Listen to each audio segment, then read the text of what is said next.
The advice and opinions expressed by the host of Autism Live and her guests are meant solely as suggestion and should not be in any way construed as child-specific advice. The Center for Autism and Related Disorders advises working with a board-certified behavior analyst who has experience with autism before starting any intensive behavioral intervention. Any choices you make in determining your child's treatment are completely at your own discretion.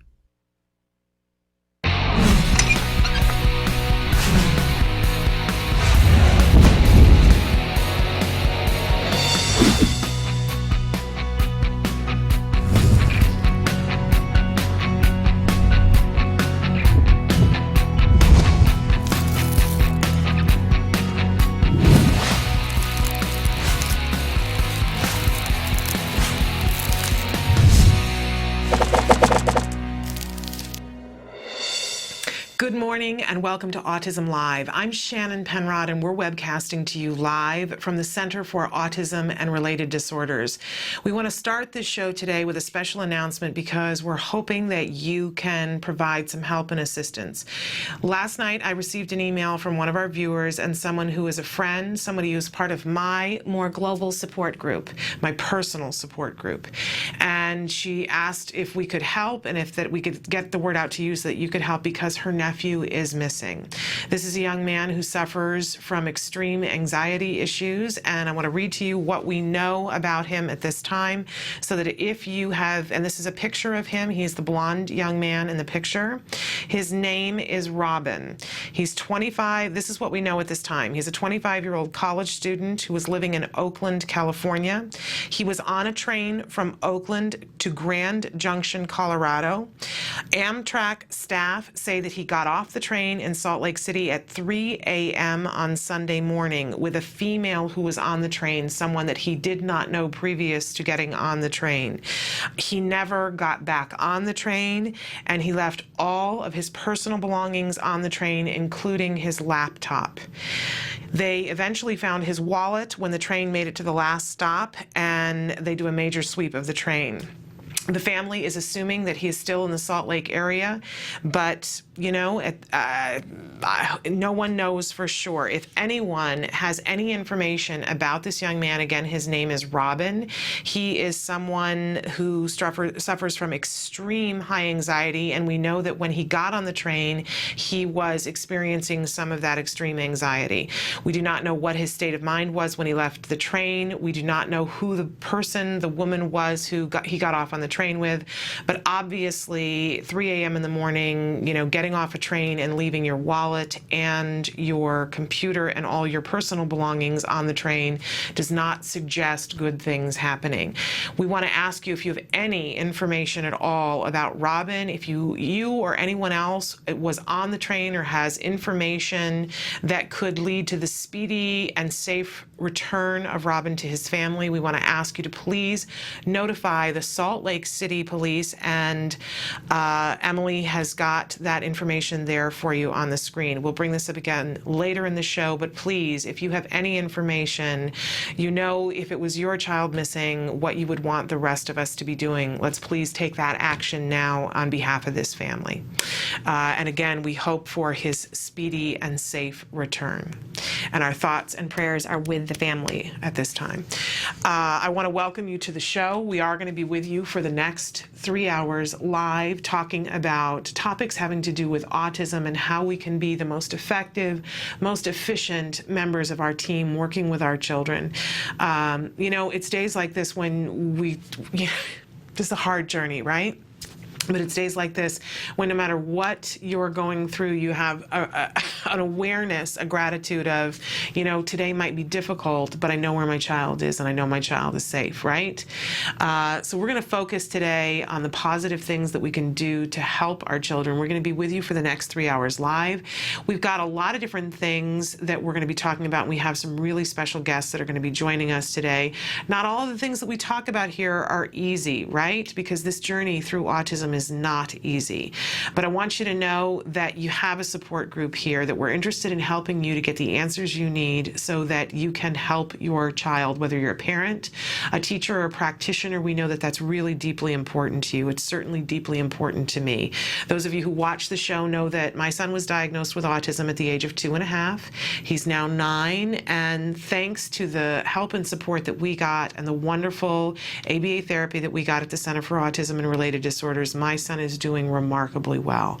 And I share that because I want you to know we're going to talk about a lot of different things about ABA, and we're going to talk about autism. I am not an expert in any of those things, and I never want to be in a position of pretending to you that I am, right? Not. I am here to be the librarian in the library who helps you to figure out which aisle to go in and pulls out the books or the experts to say, here's where the information is that you need. I've read all the books in this library. I don't know that you can, right? But I want to hook you up with the information that you need. All of our kids are different. They require different things. They learn in different ways. We want to honor that, their difference, their different abilities, and help them to overcome the stumbling blocks that are preventing them from reaching their fullest potential. That's why we're here. That's why I'm here. There's an entire staff of people here that is just waiting to support you in the way that you need it. And by the way, it's all free. And that's a thing that I'm very proud to be able to offer to you. If you're watching us right now on autism-live.com, then you'll see that there is a place on the top of the screen where it says live or rebroadcast.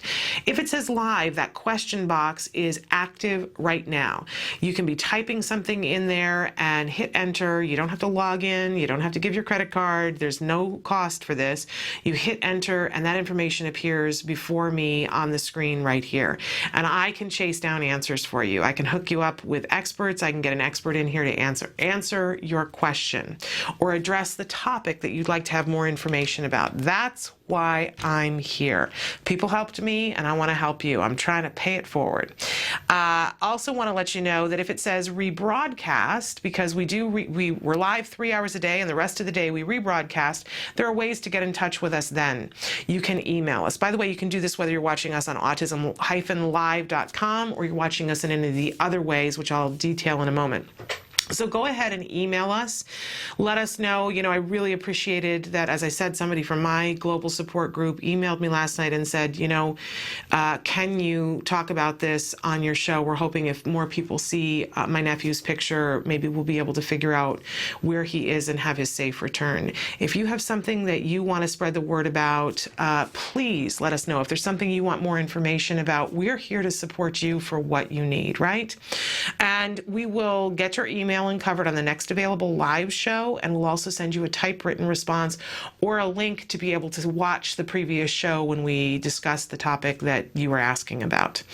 And if you are not somebody who loves to email, there are other ways to get in touch with us too. We have a phone line that you can call 24 hours a day. There are times during the day when you will get an answering machine, but we will listen to it when we're back in the office and get back to you as soon as we can. If you call in during the live show, we are happy to patch you in and talk to you here on the show. You can ask an expert a question, you can pose suggestions, whatever is what will help you on your journey through autism. You can also Skype in with us. We really appreciate being able to use Skype and have recently been doing international calls. And so wherever you are, if you would like to be on the show with us here and talk about what's happening in your neck of the woods, we're really thrilled to be able to do that. If you have camera capability so that we can see you, that's wonderful. And if you don't, we're happy to include you audio only. That is perfectly fine. And I mentioned there are other ways. We, of course, have a Facebook page, a new one, Autism Live Facebook page. We really love it when you guys interact. We're going to be putting the question of the day up there in a few minutes, and we'll be reading your responses to those questions of the day in the next hour. But I love the fact that not only can you interact with us on Facebook, but you can interact with each other. And I see you guys supporting each other. And I think that that's a wonderful, wonderful benefit. And you can also tweet with us. We have been tweeting away and we're getting better at it. So please participate via Twitter. Thank you so much. And there are other ways that you can be watching our show. For instance, you can be watching us on Blip TV. I know some of you who are the Blip fans mentioned that there seemed to be a gap. There were some shows that weren't in there. They're coming. We just, our wonderful technical director, Emily Goodwin, was on vacation, and so those will be post-dated. They'll be up in just the next couple of days. Some of them are already there. The great thing about Blip is that you can search individual topics. You can say, hey, I missed Thursday's show, and I know I wanted to see that interview with Angela Persicke. You can go back and just put the date in and find the show in that way. You can also watch all of our clips and full shows on our YouTube channel. You can pause them, you can rewind, you can leave comments, you can even leave questions on the YouTube channel if that's the way that is most conducive to you to get your answers. We appreciate any comments, questions. This really is meant to be interactive. And we love reviews as well on our iTunes channel. You can go and visit us on iTunes, and we are a free download there. Soon we will have the audio-only portion that is on its way to you. And you can catch us on Ustream as well. So a wide variety of different ways in which you can view the show and interact with us. We hope that you'll take advantage of that, right? We're here for you. And if you just want to watch and you don't need to ask anything, that's fine. But I want to remind you that you have something to add to the conversation. Whether this is your second day and your child was just diagnosed with autism, or this is something that you've been doing for 10 years, either way, you have information that somebody else somewhere in the world doesn't yet have, and they could benefit from what you know. So I encourage you to be a part of the conversation. Sometimes the question you ask opens up a whole bunch of other questions that somebody didn't even know to ask, right? When we started on this journey, I didn't know to ask about ABA, had no idea what it was, so I wasn't going to ask that question. It wasn't until I heard somebody else ask about ABA that I went, what's that? So it can't be understated how important it is for all of us to share what we know and share our questions and not feel funny about the fact that, look, my son was diagnosed 7 years ago, more than 7 years ago, and the things I don't know about autism are boundless, right? But I'm here and I want to learn. I want to learn as much as possible because our kids are worth it. And that's the long and the short of it, right? Okay, we like to start every morning with something that we fondly refer to as the jargon of the day.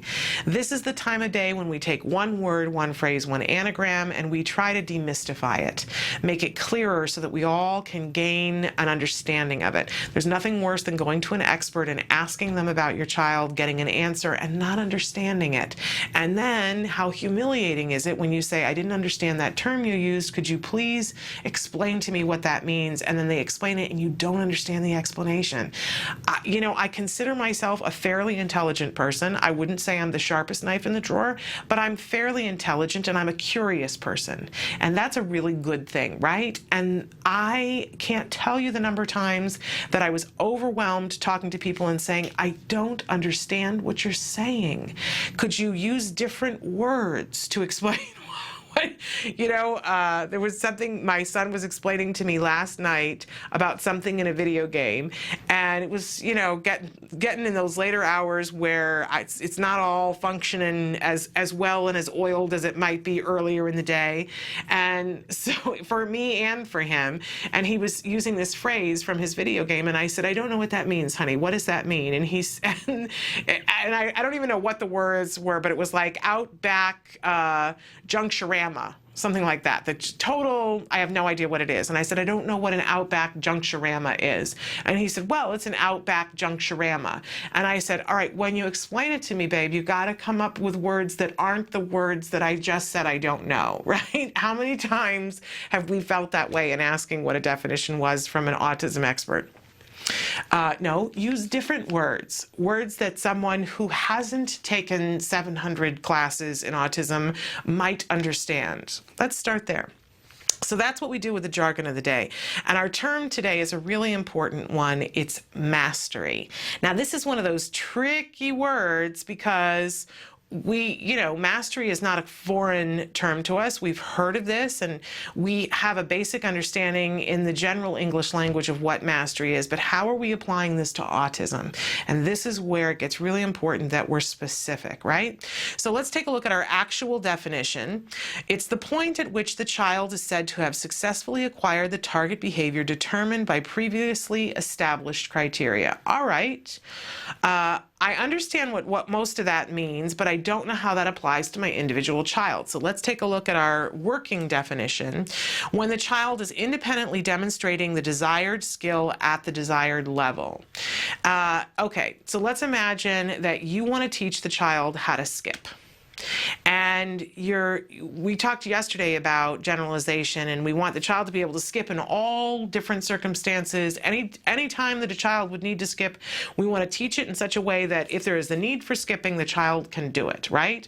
So that means that we're going to be able to skip at home. We're going to be able to skip at school. We're going to be able to skip on the playground. We're going to be able to skip at a birthday party. We're going to be able to skip whether the physical education teacher says to skip, or whether mom says to skip, or grandma says to skip, or the 4-year-old down the street says, let's skip down the street, right? We want the child to understand and be able to skip in all circumstances. That's generalization. We're planning for it from the beginning. But we also want to figure out how long we want to teach skipping. When are we going to know that the child has skipping? Right? Because there's no way we're going to be able to teach skipping in all the different circumstances that it's going to come up within a lifetime of a child, right? And sometimes as an adult. I can think of somebody in graduate school that was asked to skip, and he was like, I don't remember how to do this. I gotta remember how to be a child again. We are asked to skip from time to time. Not in most jobs, but in some. All right, so how are we going to determine when the child has learned how to skip? We're going to start out as we teach the lesson. We're going to say, here's what we think it's going to look like when the child has learned how to skip. So we're going to set a criteria and say, this is how we will know that the child has learned how to skip. But we're going to be flexible with that criteria. And since we set it at the beginning, without knowing what it looks like when the child knows how to skip, we are going to make sure that we are flexible with this, right? This is where we talk about sometimes the tail wags the dog. You never want to set mastery criteria in stone so much that the child knows the skill, but it doesn't match the criteria, so you're still teaching it. That's a waste of time, right? Mastery is that, really, how I like to think of it is that point when you go, by George, I think he or she has got it, right? And usually for mastery, what we say is that the child can do it in 8 out of 10 trials, across different people, across more than one set of sessions, right? So maybe it's across 3 sessions over 2 days with 2 different people. They can do it 8 out of 10 times. Just as a starting point, right? But again, we're going to be flexible with that because different lessons, different children, different skills, we're going to need to change that criteria, because if the task that we're teaching is crossing the street, is 8 out of 10 times going to be enough for us to say they've got it? No, right?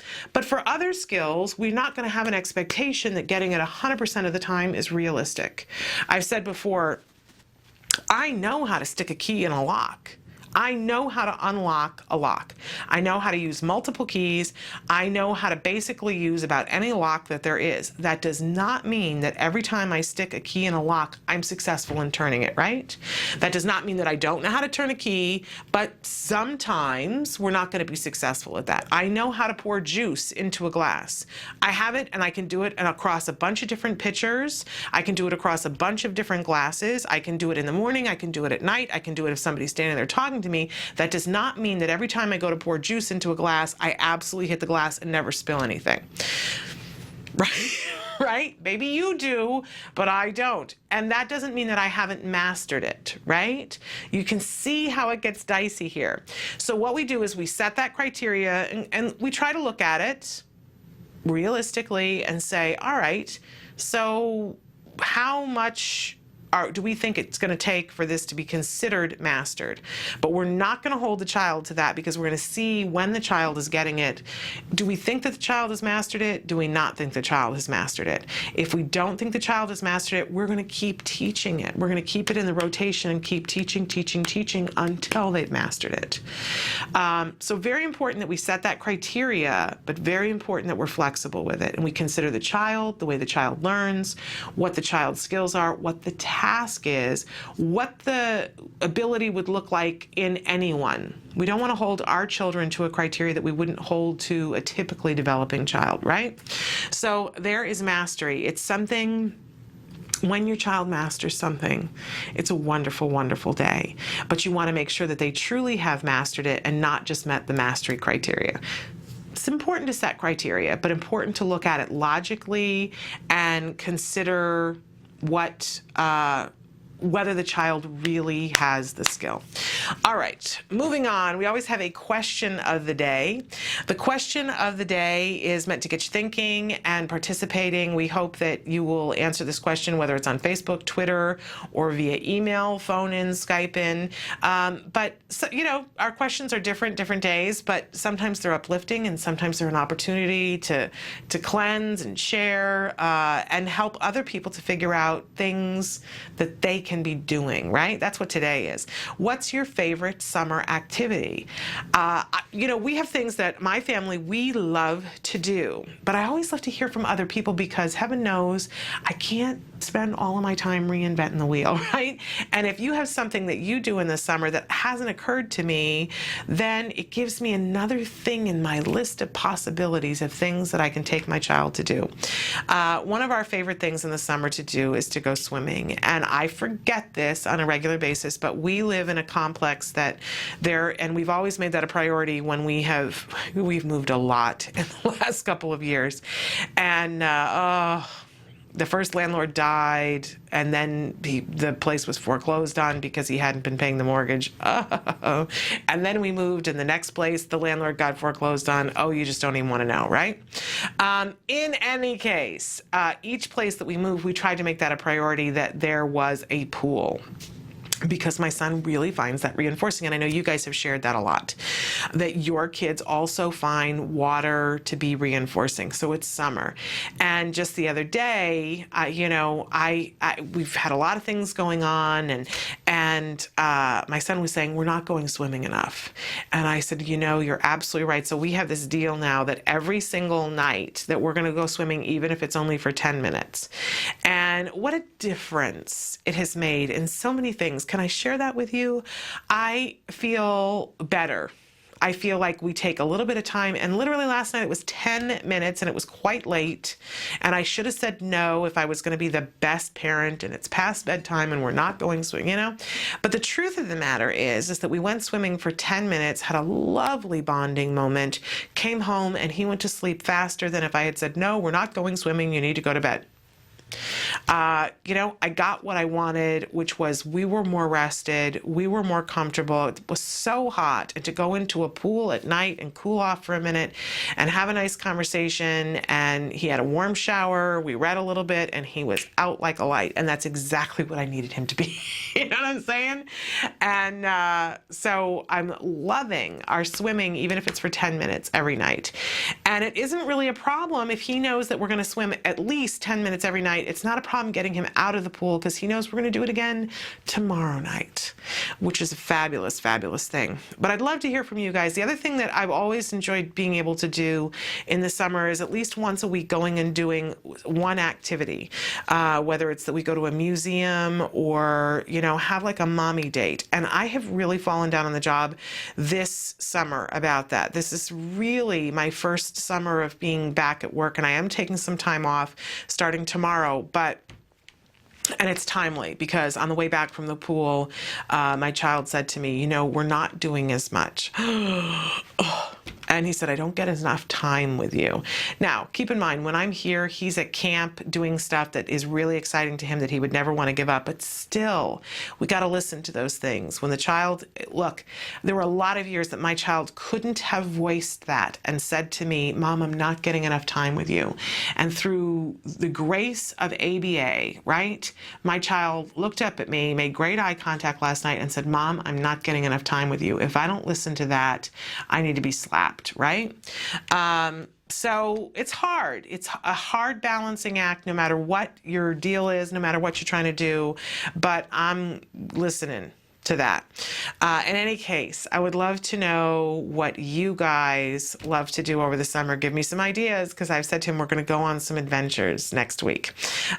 So give me some ideas. Let's share with each other and talk about the kinds of things that are really fun and reinforcing for our kids during the summer.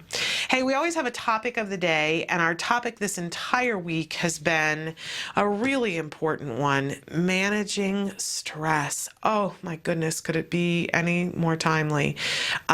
It just feels like everybody I know is just having some stress this week, and it's all reasonable, right? But we know that we got to manage it. We can't just be a victim to it. We got to get ahead of it. We got to manage it. We got to breathe. We got to meditate. We've been talking about these things. We have to take on the financial stuff that nobody likes, right? I know I like to stick my head in the sand, but that doesn't work. It doesn't manage the stress. So we're working on managing the stress, talking about that all week long. Some of the different things, and I tell you quite honestly that when we manage the stress, what we find is that we have to talk about some of the unpleasant stuff, and we are going to talk about some of the unpleasant stuff today, right? But when we can talk about the unpleasant stuff and say, here's what you can do, here's what's outside of your control, that's when the stress comes down. So we have to talk about what's the part of this? It's that serenity prayer, right? Grant me the serenity to accept the things I cannot change. There are some things we can't change, that we can't do a single thing about, and there are other things that we can. And so grant me the serenity to accept the things I can't change, the courage to change the things I can't, and the wisdom to know the difference. So we're trying to figure out what are the things that we have the ability to change and how we can do that. And I gotta say, the stress level, you can feel it going down when you do that. There's nothing worse than saying, I don't know what I can do, right? But if we band together and stick together, we can share, well, here's what I did here. And I hear people say things and I go, oh my gosh, you're right. I can do that. It's very empowering. So we're going to be sharing that today. And to that end, this morning, we're going to go over a compliance tip, something to help us with our kids to get compliance. And then a little bit later, in fact, today at 11 o'clock, we're going to be joined by Angela Persicke. She's going to be talking to us about research and treatment around stereotypical behaviors, stereotypy. You know, stereotypy is that thing that often people refer to as self-stimulatory or stimming. I really don't like those terms, and I don't think that they really fit, because stimming and self-stimulatory sounds like to me that it's something that only, is stimulating to the child, when often some of the things that our children do, and I automatically go to the hand flapping, but some of the things that our children do are to soothe. They're self-soothing, right? But they can prevent our children from being able to have relationships. They can prevent our children from being able to attend. They can, and sometimes, be self-injurious. So we want to be able to fulfill the need that this behavior was doing in a way that is more socially acceptable and that is better for the child, that allows them to be able to do the kinds of things they need to do and want to do. So Angela's going to come in and talk about that and what the research is on those stereotypical behaviors, what we can do to replace them and turn that behavior around, eliminate that obstacle for our kids. Really exciting. And also this morning, and I'm really thrilled about this, we have a special guest. Author Richard Stripp is going to be with us. We've been showing his book all week long. My phone is sticking to it. This is this book, Mommy, I Wish I Could Tell You What They Did to Me in School Today. This is a really important book. Now, this comes under the heading of uncomfortable, right? As a parent, I looked at this book and said, oh, I know I need to read this book. I know it's not going to be the easiest thing for me to read the book, but I can tell you once you get started in it, what you see clearly is that there's something for all of us to learn here. There's information here that we need to be aware of, that we cannot put our heads in the sand. There is stuff that we can do as parents and as teachers to make a difference in our children's lives and in other children's lives. It is a really good read. And puts things in perspective. So we're going to have author Richard Stripp with us. That's going to be at 10:20 this morning. You're not going to want to miss that. And we'll talk about how this book came to be and some of the things you should know moving forward if your child is going to school or in the care of anyone ever. I'm guessing that's all of us, right? Okay. So lots to talk about today, and I hope that we can give you some information today that is useful to you on this journey through autism, but you can help us to do that by telling us what you need. Stick with us. We're going to come back with a compliance tip. Mostly the behavior started at night, but it was invading the day, where he would just speak one syllable and babble and pace around. When she was a year old, she lost speech. She did never seem to request me for anything, even for food.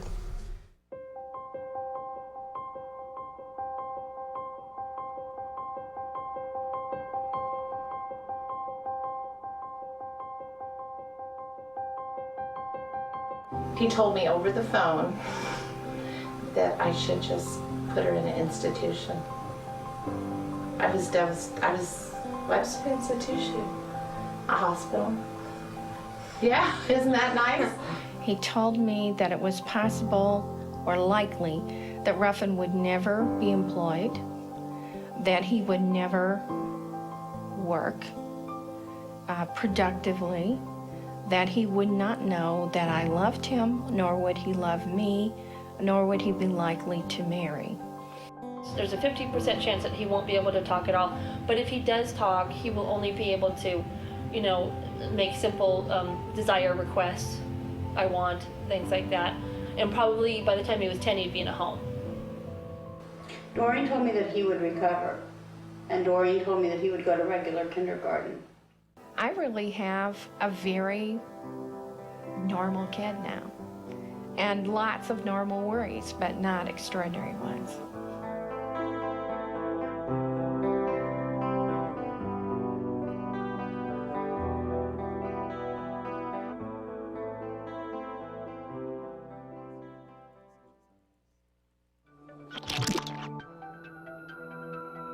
My name is Deli Popola, and I'm one of the creators of thehotspot.com. Thehotspot.com is an online support system for families and specialists who are affected by autism across the whole world. Share inspirational stories, find resources in their area. Hope you can join. I made it. Welcome back to Autism Live. I'm racing against the clock to get the information up on the screen that I want up, and I just made it. We are going to be talking about compliance right now. And we always talk about compliance, about how compliance equals everything. If you think about a compliant child, and not just a compliant child, right? I really want to make it clear that we don't want children who just comply because they're afraid. We've seen those children, right? Whether it's that we've seen it in people that we know, relatives' children, people that live down the block, or people that we've seen on news. And compliance in and of itself is not everything, but a child who is happy to be compliant, that's everything. Because if you have a child who is eager to be compliant with the right things, what you're going to do is have a thinking child. You're going to have a child who trusts you. You're going to have a child who is happier and who is going to excel. And there is no limit to what you can teach a child who is happy to be compliant. Now, how do we have a happy, compliant child? We make it worth their while to do things that are difficult for them. Have you ever been in the experience where you wanted to teach something to a child and they've gotten frustrated and stopped? Yes, raise your hand. Have you ever been in a situation where you said, I want to learn something, and then gotten frustrated and given up on it? Yeah, raise your hand. Otherwise, we would all be able to play the piano like concert pianists, right? But imagine that if along the way somebody had made it worth our while and been kind and patient with us and said, if you do this thing that's really hard for you, I'm going to make it worth your while. What would we have been capable of? What are we capable of? And what are our children capable of?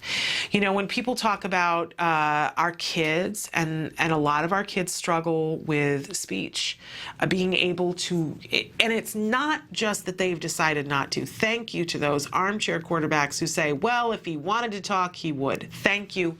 Thank you so very much. Could you go sit someplace else? We're not talking to you, right? Because it is not a question of our children just deciding not to talk. It's difficult for them. They did not learn it in the miraculous way that kids who develop typically did. That is not their fault. It is not our fault. But we can, in a lot of cases, not all of them, because sometimes there are other extenuating circumstances, but in a lot of cases, we can surmount that difficulty. How are we going to do that? We're going to make it worth their while. Think about in your past, or think about in history, things that people have achieved that were difficult for them, and they did it because somebody sat there with them and inspired them and said, it's worth it, right? Just us working with our kids, it's difficult. Why are you going to do it? Because it's worth it. And we're going to convey to our kids, if you do this, I'm going to make it worth your while. Now, how we do that is over a series of hundreds of thousands of times, we prove that when you do this, I'm going to make it worth your while. You're going to get a paycheck of some sorts. For different kids, it's different things. For some kids, it might be a jelly bean. For some kids, it might be a hug. For another kid, it might be a bubble. For another kid, it's applause or attention, right? There are different things that our kids feed on. But if our kids come to respect that we are going to be consistent with giving them the things that they find reinforcing, they want to comply. They want to overcome the things that are difficult for them. They want to do the things we ask them to do. So the thing that I want to talk about today is earning trust, building rapport, and building respect. And it goes hand in hand with, I mentioned that we're going to have author Richard Stripp with us later, who wrote this book.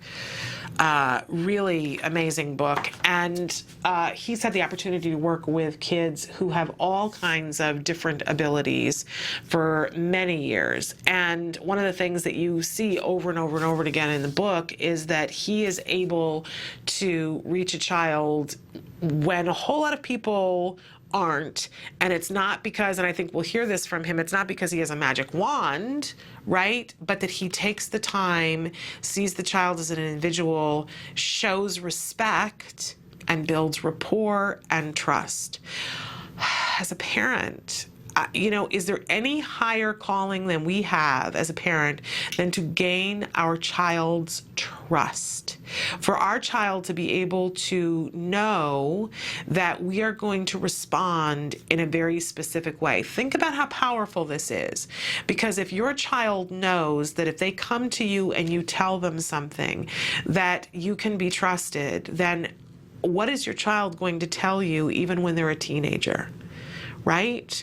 Children stop telling parents things because they're afraid of the reaction that they're going to get. That's scary to me. I don't have a teenager yet, but I'm already feared of having a situation in which my son could not tell me things that could help him and ultimately mean his safety, right?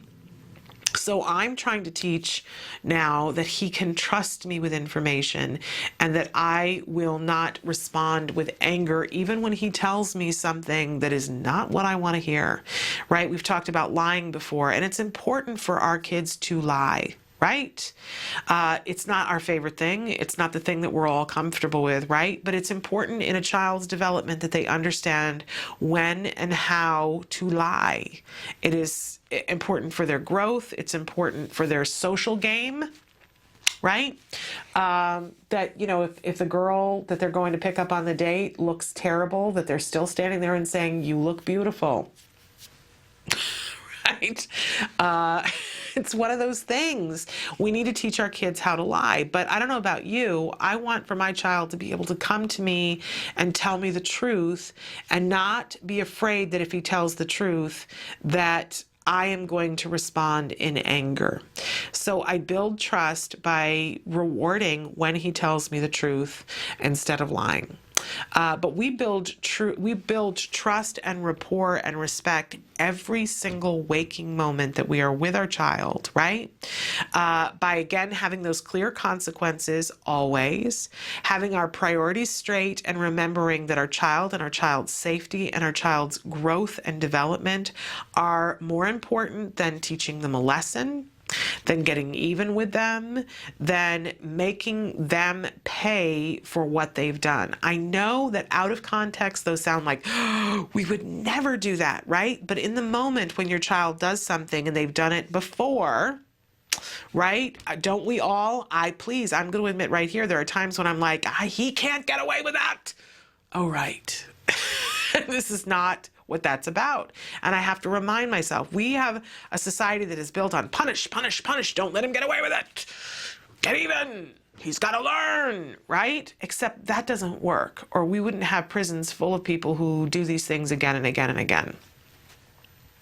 I'm not about reforming all of society, but I'm about being a parent and having a great relationship with my child.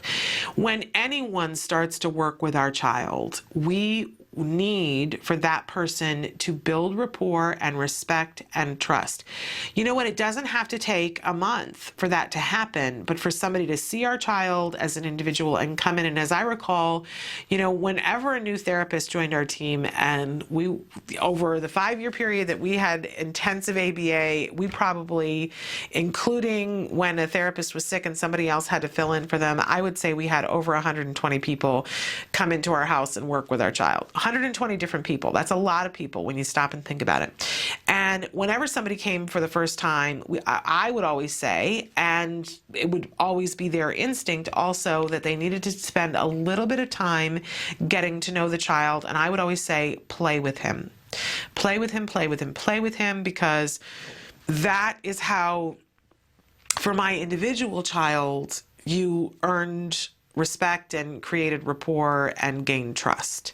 That he saw how you would play, and that was when he would trust.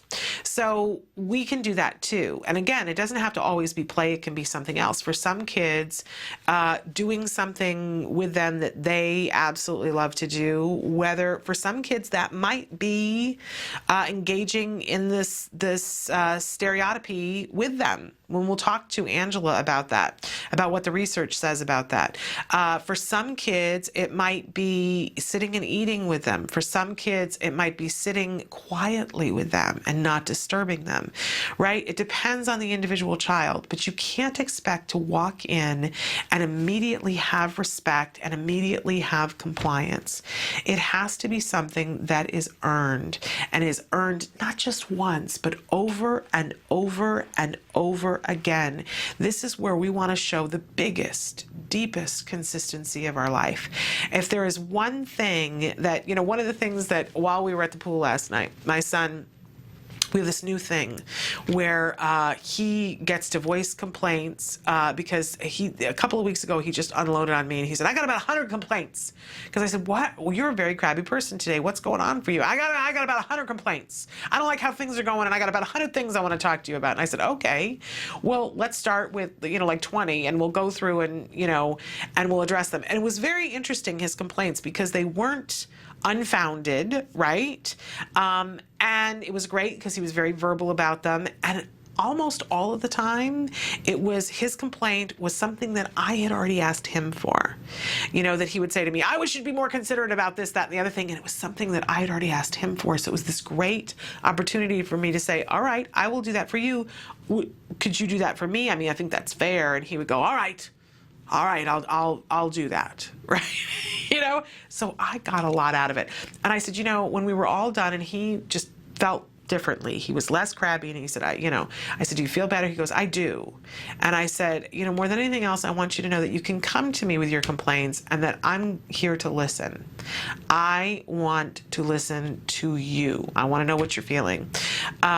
Because more than anything, I want to be that person in my child's life, that he could come to me with anything, and that no matter what he comes to me with, I am going to love him and I am going to be on his side.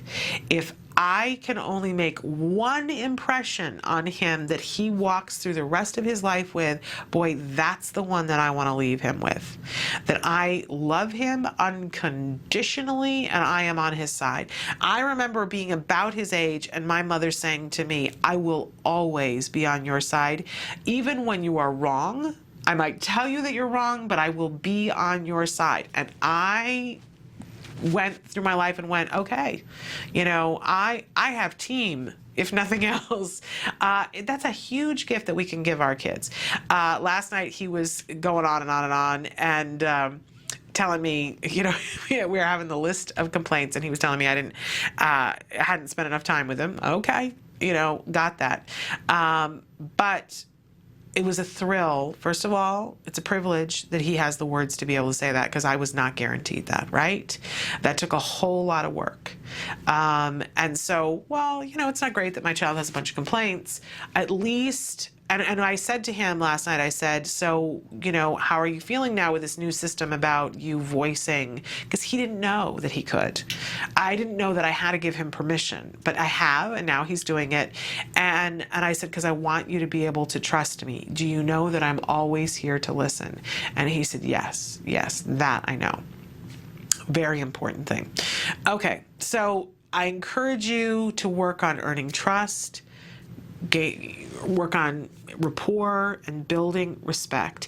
And one of the things that I really walked away from this book, this Richard Stripp book that we're going to be talking about in the next hour, is how important that respect is toward building rapport. That it is so important to all of our kids. And it's something that we need to not just request, but expect from the people who work with our children. And if they can't do that, then they need to go. And that might be hard and that might be harsh, but it's the truth. So we're going to be talking about that more in the next hour. And if we know that our child has respect for and is getting respect back from the people that they're working with, I think that's going to help us to manage stress hugely. All right, we're going to take a break. We're going to come back, talk a little bit about challenging behavior, so stick with us.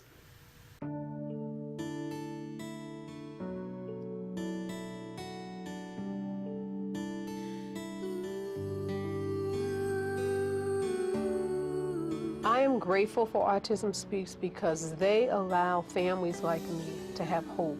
They're working towards having these children live better lives. There's a space for you.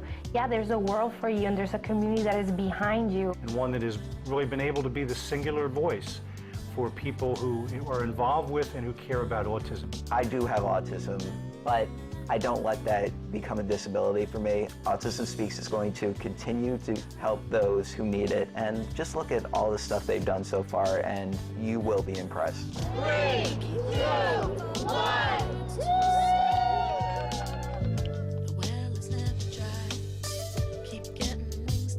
And you need to support the walks. We have to raise awareness, but we also have to raise funds to do the work. I'm grateful for Autism Speaks for one main reason, is they are allowing me to focus on the research. The work that Autism Speaks has been doing is critical for keeping autism research on the radar screen.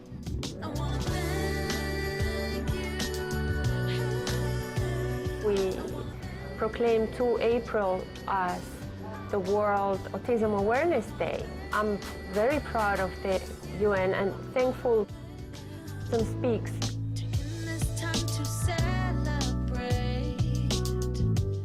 Getting the health mandate bill passed in New Jersey particularly, we needed to be able to make an argument, not just do this because it's the right thing to do, but do it because it's cost effective. When When everyone else told me nothing was wrong with my son, I got information from a website that told me something wasn't right. I am so proud of Autism Speaks for creating these beautiful ad campaigns, which have reached people who are not affected by autism and have also created a greater climate of compassion and understanding. It's been really great for Bachman to have gotten involved with Autism Speaks early on. I think everybody here feels like they really make a difference. To make sure that we generate as much money as we can for Autism Speaks so we can all solve this puzzle together.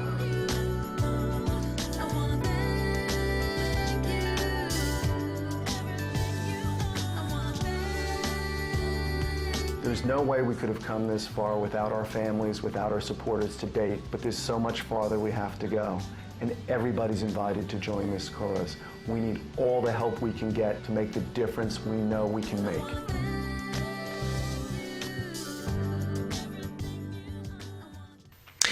Welcome back to Autism Live. It's that time when we pause to talk a little bit about challenging behavior. And again, I said that our topic for this entire week is managing stress, right? And so now we just talked about compliance. We're going to talk about at school, about this book about, when people are not good to our children. And now we're going to talk about challenging behavior. And you might find yourself sitting there going, Shannon, this is not managing my stress. But I want to remind you that when we can target specific things that are really eating at us in terms of stress and they're kind of constant, it's like the Grand Canyon, there's just that water and we're getting to the point where we're about to really lose it.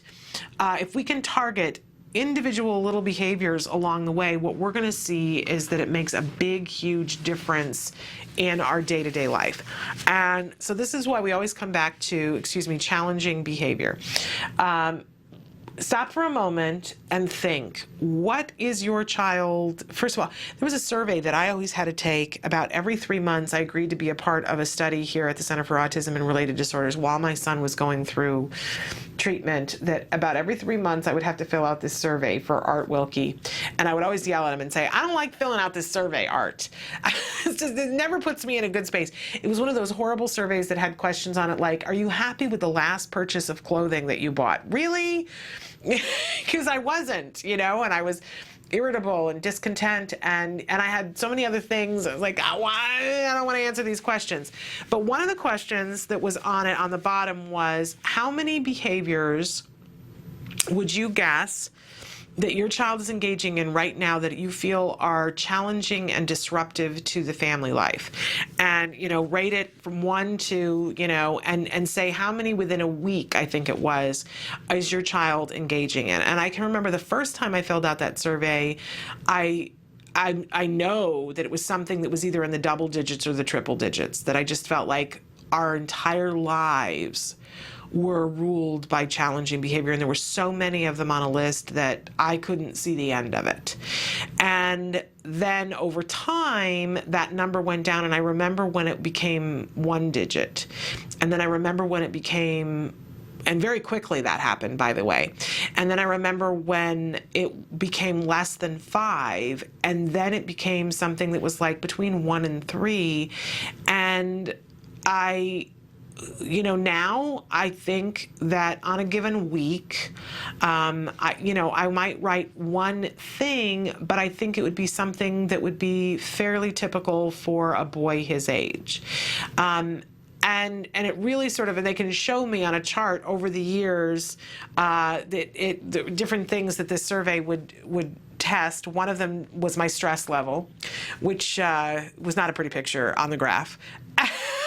And one of the other things, I remember looking at it for the first time and going, well, what is this number right here that's so high? And they said, oh, there are different questions that are asked in a certain way. I don't understand surveys, but it's the reliability factor to see whether you're probably, trying to candy coat it or, are you telling the truth? And my number was very high. They were like, no, you appear to be very honest and forthcoming on your surveys. I was like, well, you asked me the question. I'm thinking I got to be honest with you. In any case, I hated to think of it because I thought, oh, I don't want to go there. I don't want to think about all the things that my child's doing that I really don't like and that are making it hard for us as a family. I really don't want to go there and put a number on it because it seems so overwhelming. But they would force me to. And I got to tell you, I think that there's a benefit in it, right? If we can look, and you don't have to go for the whole number, but if you were to make a list right now of what are the behaviors that your child is engaging in on a regular basis that are really making you crazy. Like, can you give me a list of 5? What's happening? Because, and you know, it's interesting once you start making that list and going, okay, well, you know, it makes me crazy when he does this. I had a parent who wrote in a couple of weeks ago and said, my child is getting into this habit where they're just asking the same question over and over and over again. And I've got 2 other kids and they just keep asking this question and I answer the question and they ask the question again and I answer the question and I get to the point where I just want to yell. You know, and I certainly have been there at times because that's something that my son has been capable of in the past, that he'll just ask something. In fact, he did this to me 2 days ago. There was something that he wanted me to do in a video game, and he was trying to go about it in like 100 different ways. It was very creative, but he wanted me to play this one video game with him, and he was saying eventually, and I said, okay, you've had your 5 things to talk about with the video game. No more talking about video games. So we're someplace down the road, and he says, Mom, do you like baking? And I said, well, you know, sometimes I do. Why? Well, it's just that in this video game, there's a place, you know, where you can bake a cake and you can do this thing. And I said, okay, you know what, thank you for sharing that information with me, but we agreed that you're only going to get to say 5 things about the video game. And he goes, but I'm not talking about the video game, I'm talking about baking. I just asked if you like baking. The negotiator, right? He really should be a lawyer. And I said, okay, but now you're talking about the video game, and we agreed, we already mentioned the 5. So a little bit later, you could see his wheels were turning. How was he going to bring this back around? And a little bit later, he said, Mom, you know, do you like cake? I said, honey, what is this about? Is this about the video game again? Well, no, I'm just saying, right? You know, and then a little bit later, he asked me again because he forgot. His head's worrying and obsessing about this video game. And he goes, you know, do you like cake? And I said, sweetheart, we answered this, right? But when he was younger, oh my gosh, I would have heard that 35 times before. And you get to the point sometimes where you just go, I need for it to stop. Now, for other people, they might go, wow, I would be thrilled if my son had the vocal capability to ask me a question 35 times. I would get down on my knees and, you know, be thankful. But different things are annoying for different reasons. But I want you to think about what is the challenging behavior that's kicking your can, kicking the family's can. It might be something that you don't find annoying, but one of your other children does. Or it might be something you don't find annoying, but the neighbor is flipping out about it, right? We talked about the woman who wrote in and said that her son was going out in the backyard and he's doesn't have words yet, but is vocalizing in the backyard, throwing his ball up, and the neighbor asked, would he please stop, that it's waking up her child from his nap, right? So ask yourself, what's the behavior that's getting in the way right now? That's the challenging behavior, and it might be getting in the way of your sleep. It might be getting in the way of the neighbor's nap. But for whatever reason, what's the behavior that if you could change it right now, that you would put this on the list and say, I need this targeted? Because what I want to tell you is that you can change that behavior. And the first thing I want you to know is that that behavior is some form of communication. That's what it is. It is some form of communication. That's what behavior is. And challenging behavior is somebody yelling. Okay, so and we all have said, right, we want to listen to our child. We want to hear what's happening. If you're a teacher, you want to listen to your students. You want to know what's happening with them. You want to know what they need, right? So stop thinking of the challenging behavior as just the most horrible thing and start looking at it as a detective and saying, what is this communication? What is it that my child, my student, is trying to tell me in this moment? And we talk about this all the time. Take a sheet of paper, draw 2 lines so that you got 3 columns and label them A, B, and C. And under the A column, you're going to put eventually everything that happened before the behavior, but that's going to come later. Even though it comes before, it's going to come later, because we don't know the behavior is coming when we're in the A moment, right? So let's start with the behavior. Start to write down in that middle column, what's the behavior look like, right? The experts call this the topography of the behavior. What does it look like? When does it happen? Is the child taking off their underwear and throwing poo? That's challenging, right? Is the child biting themselves? Is the child eating everything that is in the refrigerator in the middle of the night? Is what is the child wetting the bed? What is happening? What does the behavior look like, right?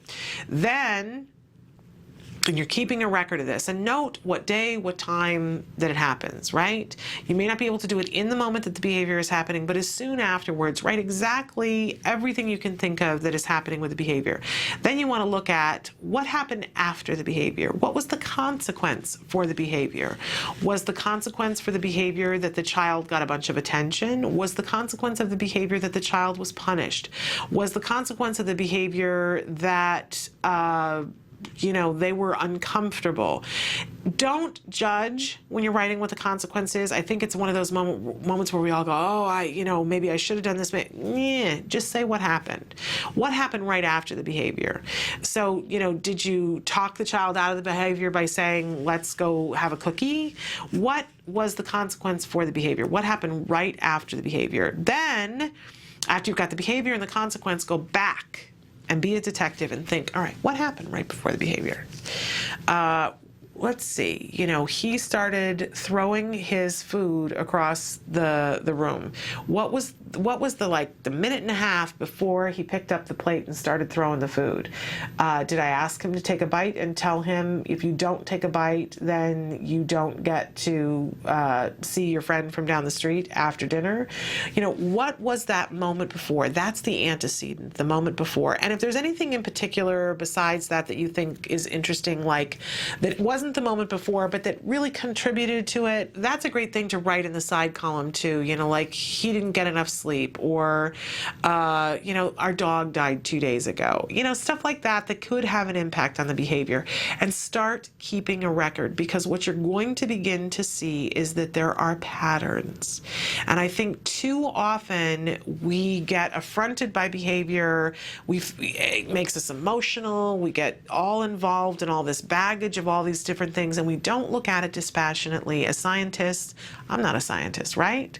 But we can pretend to be scientists for a minute and kind of step back, remove ourselves, and go, what is happening here?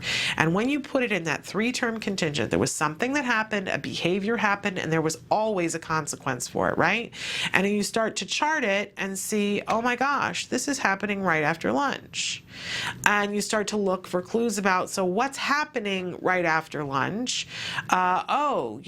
This child is being asked, this demand is being put on them right after lunch. This is what all these things have in common.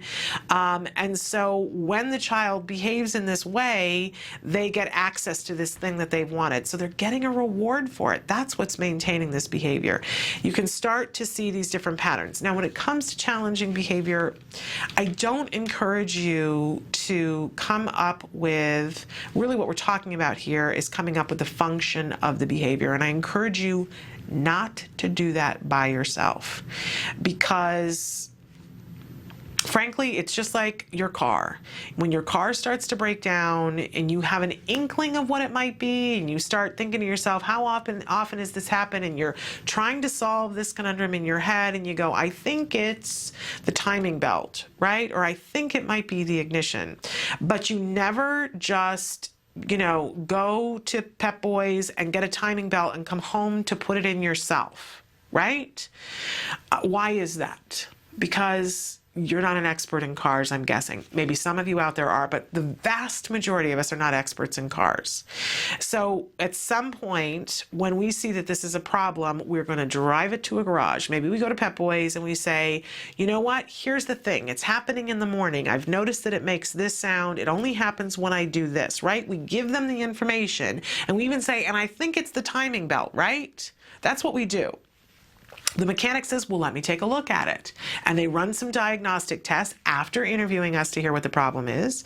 And they come back and go, you know what? It wasn't the timing belt. It was the ignition. It's going to cost you this much. Right? And you would never okay it without them having done a diagnostic on it, right? Because it would be a waste of time, it would be inefficient, and it possibly could put you at a safety risk if you're driving a car. And what about the fact that, you know, if you pulled in and said, oh, it's the timing belt, don't look at it, I know it's the timing belt, fix the timing belt. They put the timing belt in and it's still making the noise and you already spent the time and the money. And again, you're not safe and you got to come back and now they go, now can I look at it? Okay, it's the ignition. And you wasted time and you had to spend more money. Well, we are not experts in behavior. I'm not, and I'm guessing that you aren't either. And would you not agree that your child is at least, oh, I can't even say it, it's ridiculous. Of course your child's more important than your car, and your child's safety is more important than your car. So don't, you know, take all the information, just like you would for the mechanic, and take it to the expert and say, help me to figure out what I need to replace and what we need to add so that we can get rid of this behavior. But the thing I want you to know is you can. For those of you who are sitting at home and saying, my child's engaging in difficult behavior and they're taking their feces and they're smearing it on the wall and there's nothing I can do about it because my child has autism, I want you to know there is no place in the DSM-4 or the DSM-5 or the DSM-3 or the DSM-258 that's going to come at some point that has anything to do under an autism diagnosis that says, and the child will smear feces on the wall. No, it is behavior, and behavior can be changed. But do yourself a favor and get an expert in there. The expert's going to find the function of the behavior, they're going to give a replacement behavior, and they're going to give you an intervention plan with steps that when this happens, I do this. When this happens, I do this. When this happens, I respond in this way.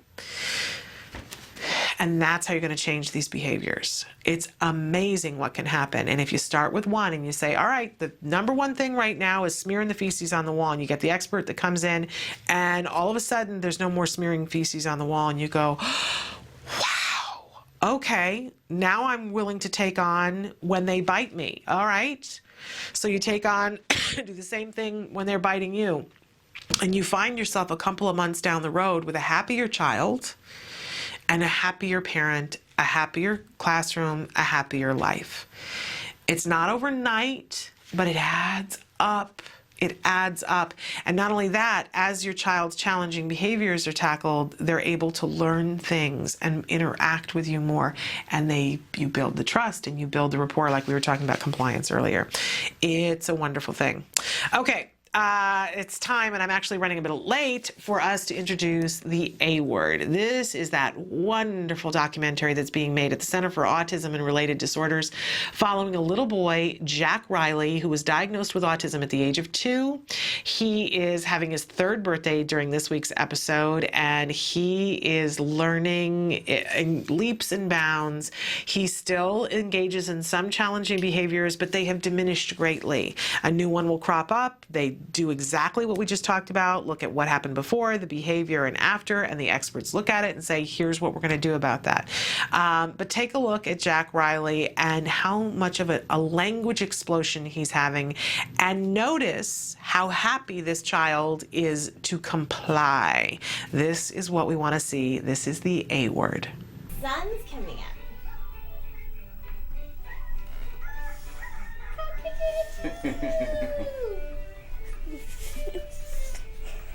How do you spell apple? A-P-P-L-E.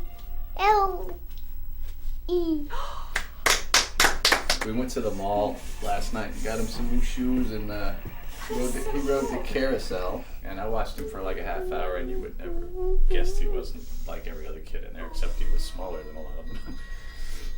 They run around with That's so funny. reckless abandon. So funny. That's so funny. Hey, what color do you want? Look, I have green, yellow, and pink. What color? Yellow. So what do you say? Yellow. Yes, you can. Close. There we go. Oh! Uh-oh! Should we make him stand? Should we make him jump? Here, let's make him jump. Ready? Boink. Uh-oh. Look, what is that? See, it's a footprint. It's a footprint. It's a footprint. Cool, you want to do it again? Take it. While Jessica and Jack Riley are playing with Play-Doh, they are working on his fine motor skills. They include pincher grasp for picking up food, rotating the wrist for clasping and opening the door. Having fine motor skills are needed for daily living tasks. Oh, coolness. Wow. Happy birthday. Happy birthday. Whose birthday is it? Say it's my birthday. Say birthday. Birthday. Say it's my birthday. It's my birthday. Yeah. How old are you? It's my. I'm 3. Yep, you're 3. Do this. Say 3. 3. 1, 2. Look. 3 fingers. Look. Right here. Look. 1, 2, 3. 3 fingers. 5 fingers. Yeah, technically you do have 5. What is that? I love it. He's wearing a blue hat and a green hat and a red hat and a oops! He's not wearing a hat. Yellow hat. Yeah, it's a yellow hat. Red shirt, blue shirt, yellow shirt, green shirt. Yeah, oops! He's wearing it upside down. It's a hippo and dog. Good. It's a rabbit and frog. Good. It's a pig and cow. Very good. I have a question for you. Why is tacting important? Tacting is important because it helps with language and conversation too. When we first start off, we just have him identify labels. It's a ladybug.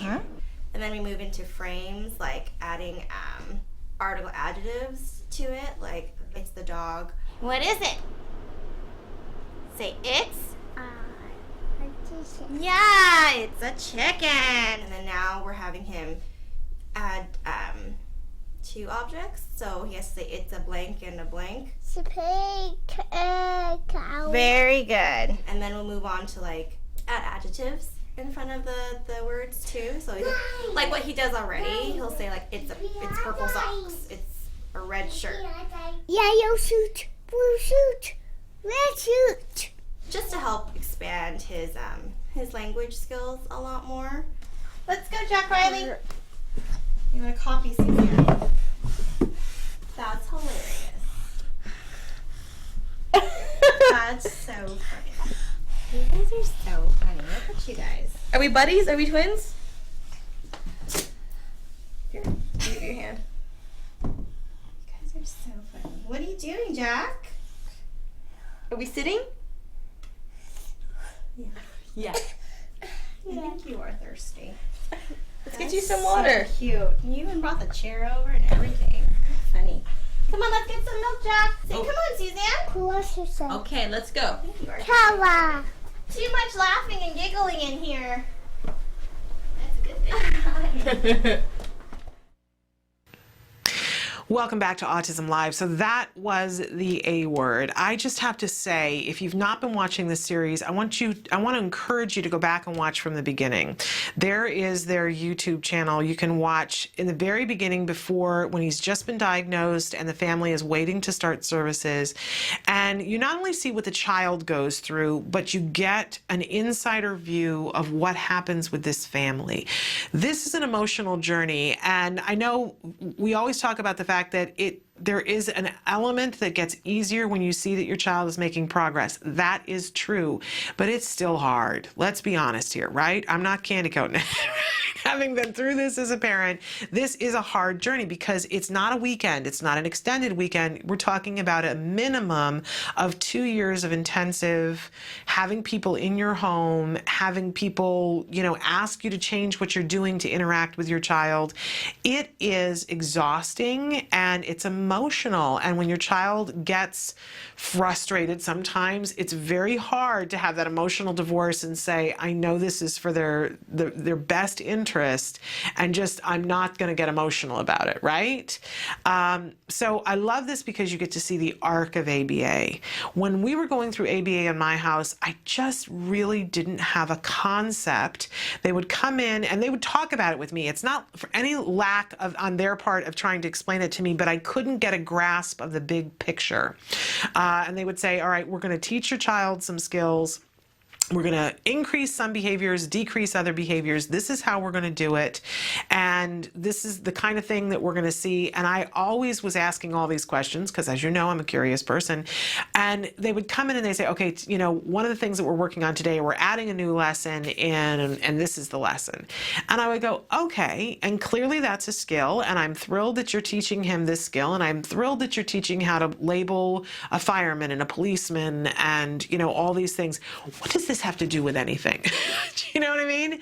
And I couldn't see where all these pieces of the puzzle fit in. And you just saw that they were working on some tacting. And this was one of the big things. And you hear the filmmaker saying to the therapist, so what's important about tacting? And she says, well, this is an important skill because, he's going to need to be able to tact in order to, and you can hear these things from the experts, right? But when you see across time how it fills in holes in your child's ability to do things so that all of a sudden they can skip over 3 things because that hole has been filled in, you go, oh my gosh. Okay, now I get it. As a former teacher, I always just talk about we're teaching kids who are Swiss cheese. And this is not just children on the autism spectrum, right? Nowadays, it's very common for kids to have a hole in their knowledge. Maybe it's that mom and dad had a divorce when they were in 2nd grade. And so they missed a really important skill because they were going through a lot of emotional things while they were sitting there in the desk and the teacher was teaching about, numerical relationships. And so now we're in 5th grade and the child is trying to do algebra and really, really struggling. Well, because a lot of times they have all these other skills, but there's one little core skill way back here. You know how when you knit and you miss a stitch and sometimes you don't notice it until later and there's a hole in your knitting and you go, oh no, right? But what if when we're teaching kids, we could go back and fill that hole in? What would happen? And what does happen, and this happens with our kids on the autism spectrum all the time, you fill in this hole and the child gets to leap over a whole bunch of things because all that was holding them back was this little itty-bitty skill back here. And you get to see that with Jack Riley. And again, they've made it rewarding for him to comply. They've made it rewarding for him to do the kinds of things that are difficult for him. What I love about kids who have ABA, man, they get work ethic. And they learn that it is worthwhile to do something even when you're not good at it because you will get better at it over time. That's a really great life skill for all of us to have. And we see that our kids have fortitude because they hang in there and they get it done. You can see on his face sometimes that something is hard.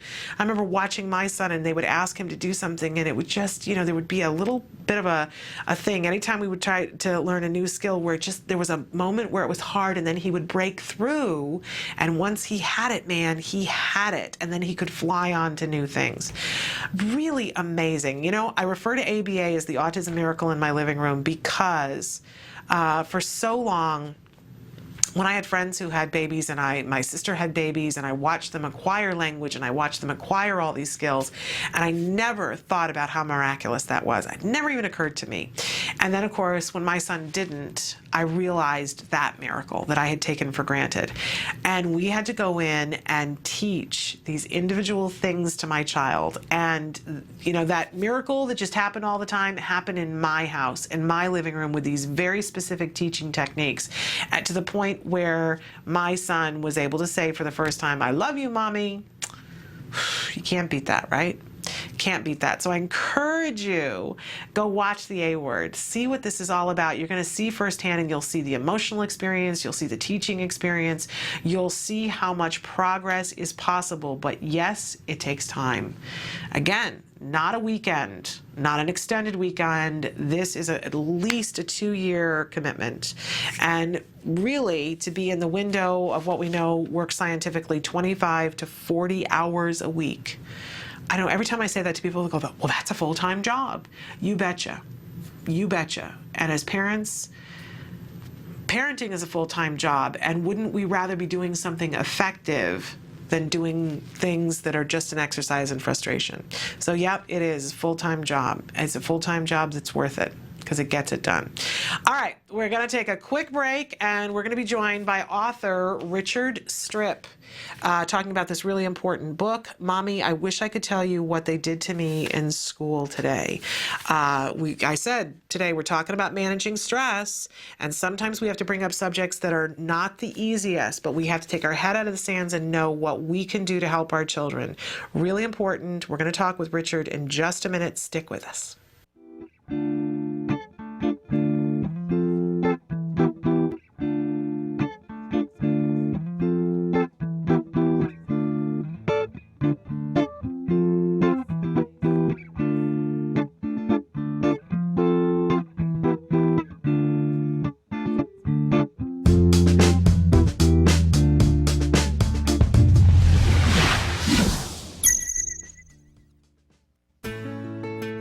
Skills is a revolutionary web-based program that incorporates comprehensive assessment, curriculum design, progress tracking, and treatment evaluation for children with autism all in one place. Developed by the Center for Autism and Related Disorders. Our approach is based on over 40 years of research on the principles of learning and their application to improving the lives of children with autism. How does Skills work? Created with speed and simplicity in mind, Skills was modeled on an easy 3-step process. Step 1. Start assessment. Step 1 begins with our intelligent assessment system, which consists of a series of questions. This assessment is essential to identifying your child's level of skills compared to their typical peers across all areas of development. This includes assessing social, motor, language, adaptive, play, cognition, executive functions. Every skill has an assigned age which indicates when the skill emerges during typical development. This means that each child is automatically presented only with lessons that are relevant to his or her age.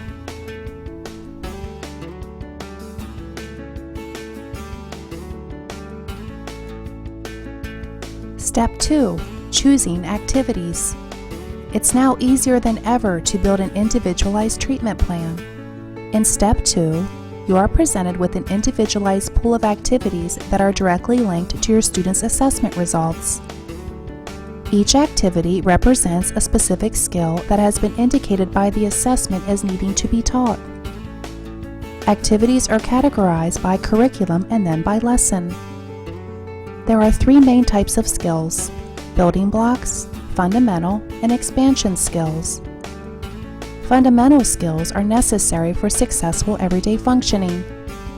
Building blocks are prerequisites to a fundamental skill. Expansion skills are non-essential skills, but may provide further enrichment in certain areas. After reviewing the activities available to you, you can quickly add your chosen activities to the treatment plan by simply checking the box and clicking the button. Step 3. Start treatment. Once you have selected and added the activities you want, you are ready to begin teaching. Skills provides you with all the tools necessary to design and manage an effective curriculum plan, such as printable activity guides that are customizable by the teacher, supplemental teaching aids including printable data sheets, teaching guides, visual aids, worksheets, and tracking forms, detailed IEP goals and benchmarks for each activity, brief and visually appealing video tutorials, a variety of treatment progress and clinical timeline charts, and lots more. And since Skills is completely web-based, everything you need is available 24 hours a day, 7 days a week, in one easy-to-access location. Skills users even benefit from unlimited access to a support community where they can ask questions and share ideas with a skills expert. Skills is always with you.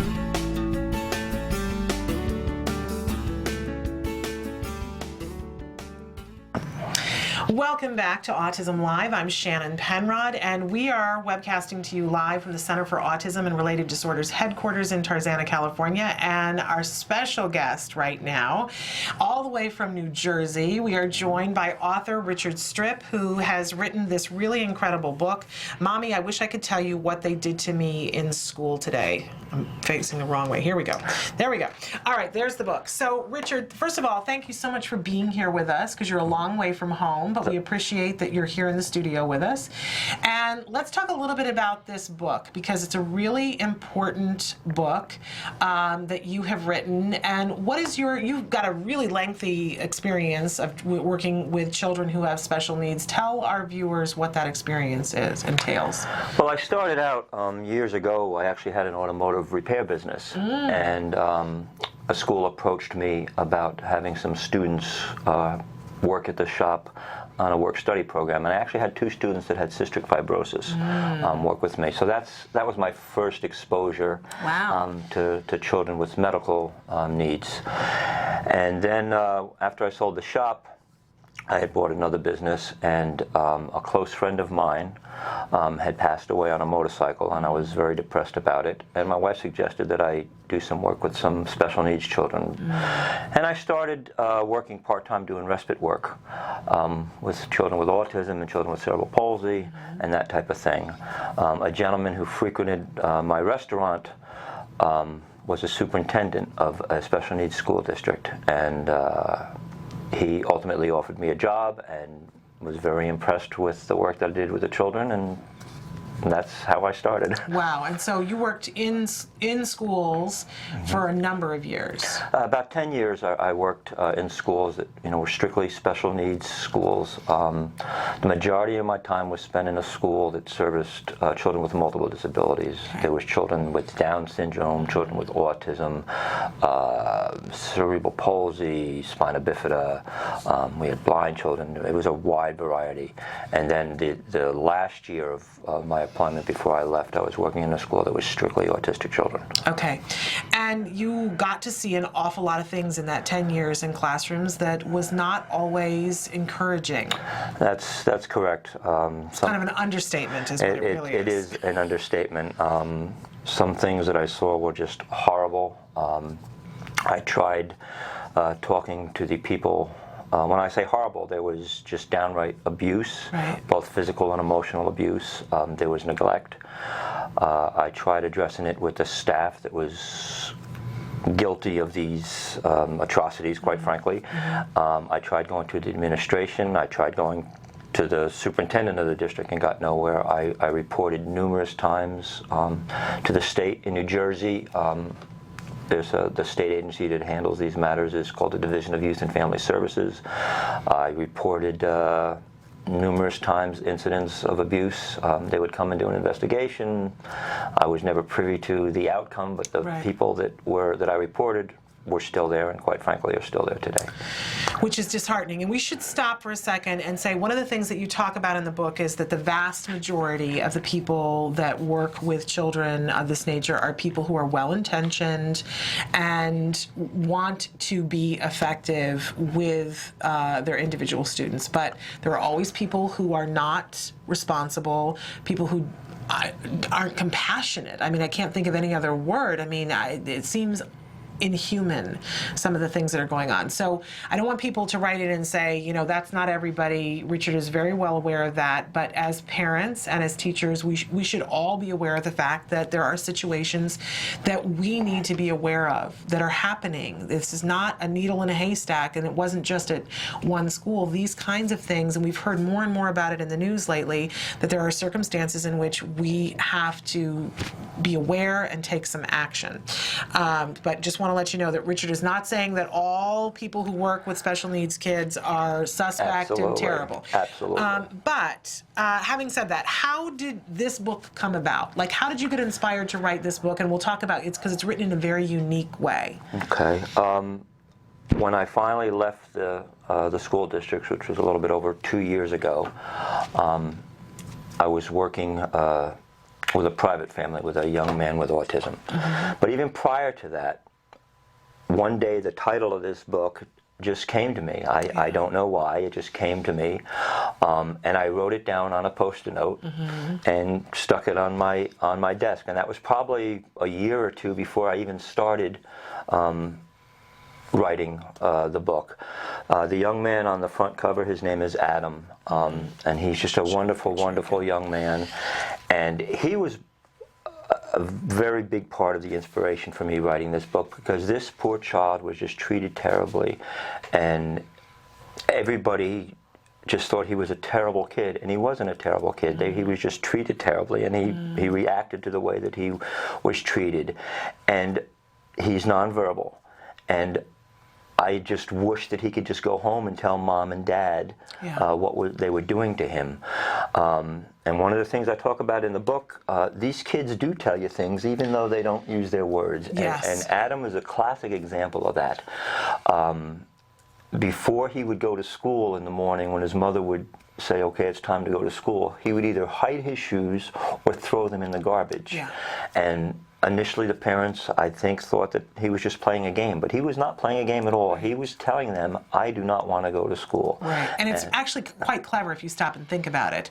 I have to put my shoes on in order to go to school, and I don't want to go to school, so I'm going to hide my shoes, which is going to delay it, or I'm going to throw them in the trash, which hopefully I won't have to go. Absolutely. Very clever. There's another girl that I talk about in the book that when the bus pulled up to the school, she would take off all of her clothes right in the bus. And that was, people were saying, oh, she's this, she's that. No, that was her way of saying, I do not like the way, and this is my opinion, of course, I do not like the way that I'm being treated, and you can't take me off the bus if I don't have my clothes on. Right. And I do think, and we talked about this a little bit yesterday, and we even talked about it this morning, if we can start to look at behavior, all behavior is communication, it's so interesting what we begin to see, right? And I have a wonderful co-host for one of the hours that we're here every week, Nancy Allspaw-Jackson, and she says, I wish I could just get the message out to everyone that you must presume intelligence in all cases. And I think, you mentioned that Adam was nonverbal. A lot of these kids in the book that you're profiling, they are children who do not have the ability to say, Mommy. Right, exactly. This is what happened to me in school. And I think that's a parent's nightmare. Yeah. Because you feel like, okay, my child is not conveying what's happening. And yet, in a lot of cases, children are trying to tell us. Yes, they are. And we just, one of the quotes in the book from little Noah, he says, some of us may not be able to learn to talk, but all of you can learn to listen, even if that means using something other than your ears. Yes. And that's very, very important. These children, like you said, all behavior is communicative. Yeah. They're trying to tell us things. And I wrote this book because someone has to speak up for these children. Yeah. Someone has to say, hey, what's going on with some of these schools or with some of the staff is unacceptable, and people have to be held accountable, and it has to stop. Yeah, and there's so many different levels to it, too. I mean, parents need to be aware. I think that a lot of times we hope for the best, and we hope that things are happening in a proper way at school, but we all need to be aware, and we're going to talk in a few minutes about some things that we can do to help ourselves to be aware.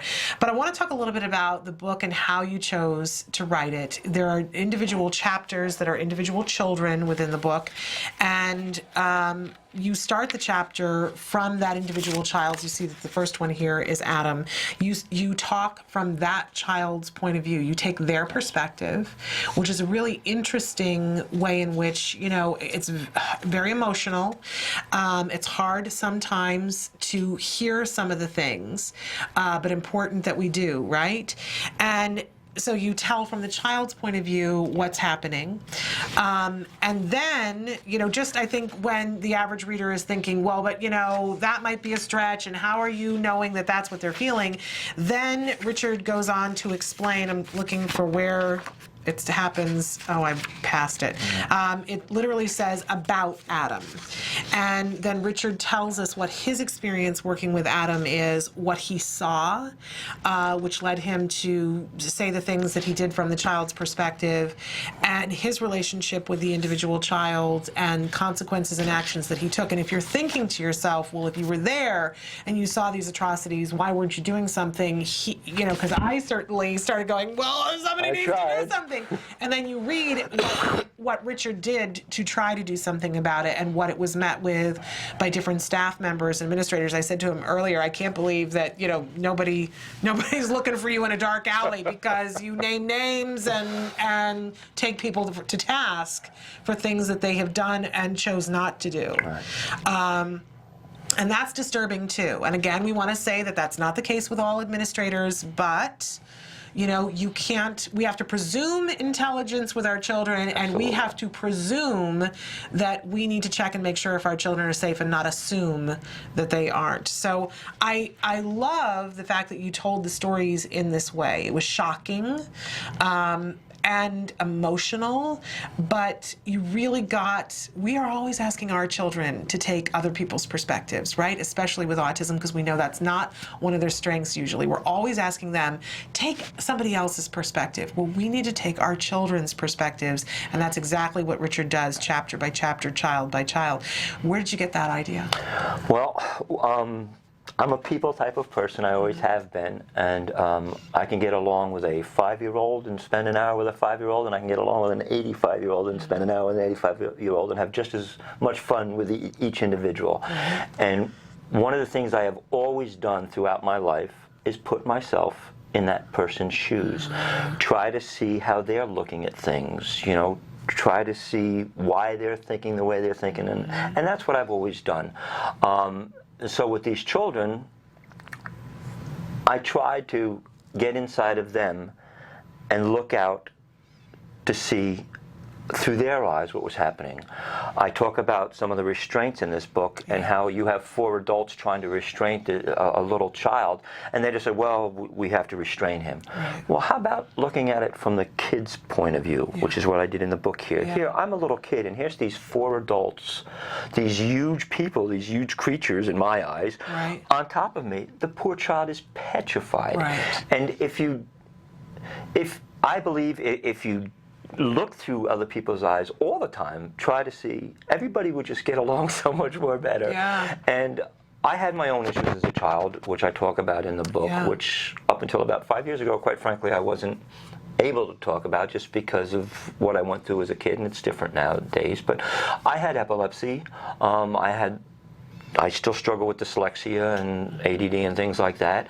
And I remember how scared it was being in a crowd of people, whether it be a classroom, a store, or in the park, and waking up, I use the term waking up, coming out of a seizure, not knowing what happened, lying on the ground with everybody just staring at me like I was some sort of freak. Yeah. So I know in my heart what that feels like because I went through it. So I can relate somewhat to what some of these children go through. Certainly not totally. Yeah. But that's why. I just wanted, you know, nobody ever asked me as a kid, how are you feeling after that seizure? How, you know, what are you going through? Does it bother you that people are staring? Nobody ever asked me those kind of questions. Right. So maybe that's why, because I get asked by parents all the time. I'm very good with these children. It's a gift from the Lord, quite frankly, and I get asked all the time, how did you do this? How did you do that? How did you calm down this child that no one else can calm down? Yeah. I don't have an answer for that.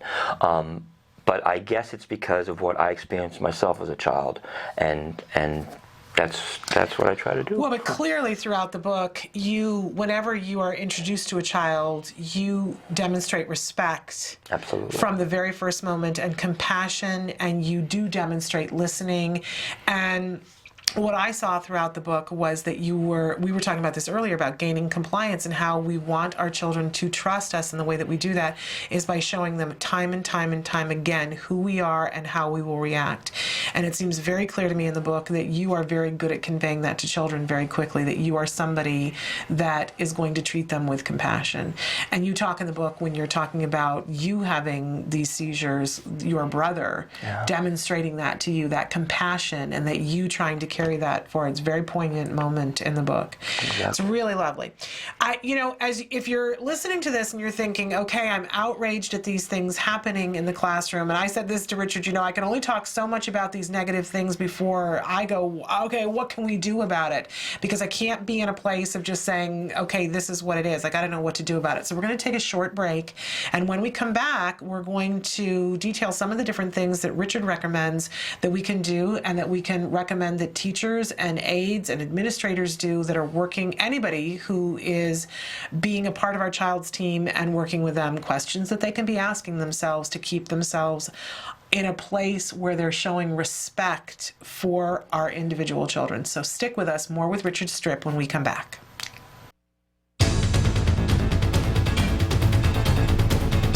Hi, I'm Shannon Penrod, and this is my son, Jem. We're here today at the Home Depot. You might know that Home Depot is famous for giving free classes to adults on lots of things like tiling and other home crafts. Well, they also have free classes for kids as well. It's called the Kids Workshop. We love doing that, don't we, Jem? Yeah. It's cool. So come on inside with us and let's do a craft. Yay.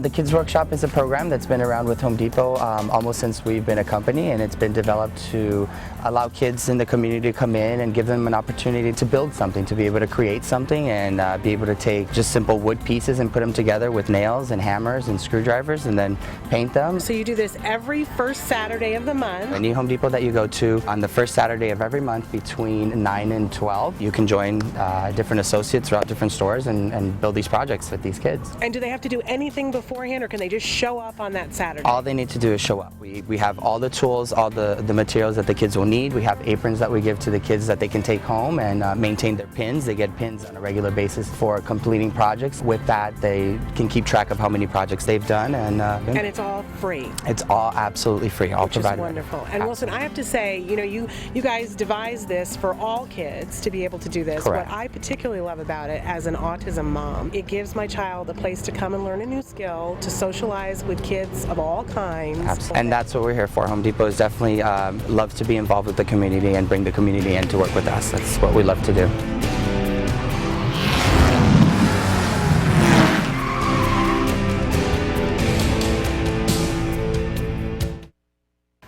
Welcome back to Autism Live. If you're just joining us, we are here right now with author Richard Stripp, who is author of the book, Mommy, I Wish I Could Tell You What They Did to Me in School Today.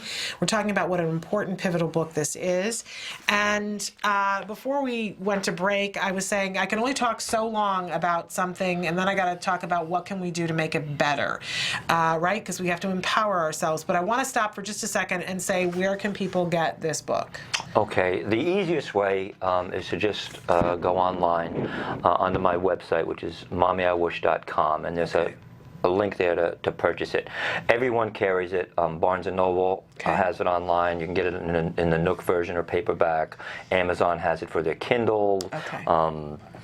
The Sony has it. It's available in all electronic versions. It's available, obviously, in paperback and in hardcover as well. So if you go on mommyiwish.com, there's a link to purchase that will give you numerous options of how to buy it. And it's a very quick read. I found that I wanted to read it in small increments because I got emotional.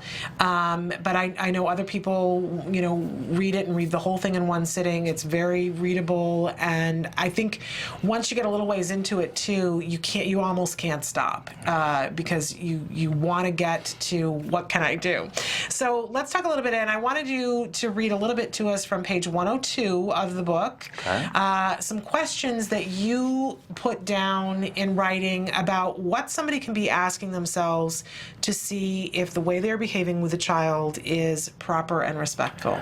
Yes, I came up with just 3 simple questions that anyone in a school, or it doesn't even have to be a school, it can be working anywhere with a child, can ask themselves. And I'll read right from the book here. And I used this numerous times in the schools I was at. I'm sure. I have a simple test that school personnel can give themselves to assure that they are interacting with a child in a manner that is appropriate and acceptable. The test involves asking oneself 3 questions. Number 1, if someone was treating me in the same manner in which I am treating this child, would I be fine with it? Yeah, it's a really important question. And you know, simple.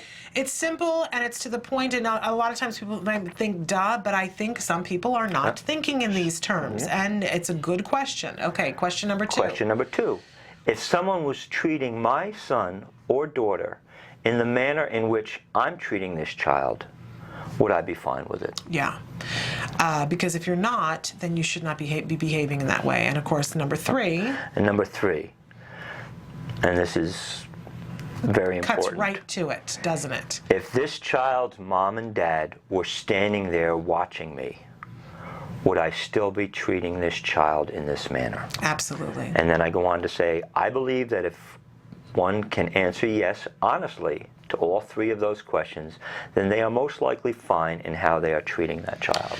And you know, this brings up, there was a big case recently in the news that we're both aware of, Stuart Chaffetz, the dad in New Jersey, Absolutely. who stuck a tape recorder in his child's pocket and sent him off to school and came home and had some really interesting discussions that I'm just going to guess would not have happened if mom or dad had been standing right there. Absolutely.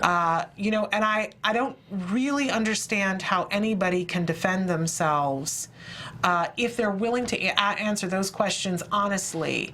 If you're not doing those things, I think it's indefensible. It is indefensible, and I talk about traps in the book too. Matter of fact, it's a chapter named Traps. And I have to say, you know, I'm so glad that you brought that up, because I thought that was a really amazing chapter that every parent should read, because I thought it was really gentle the way you said we all fall into traps every day, that things happen, that sometimes you lose track of things. Absolutely. And I thought that it was really very forgiving the way in which you talk about it, that we are all prone to this, that, you know, sometimes you're busy on the phone or talking to somebody and you lose track of what's most important. You forget, a common mistake that I've found, especially with nonverbal children, is that people assume if that child is nonverbal, that they don't hear and understand everything that's being said to them and around them. Yeah. And that's one of the traps I talk about in the book, where staff in these schools will just talk about a child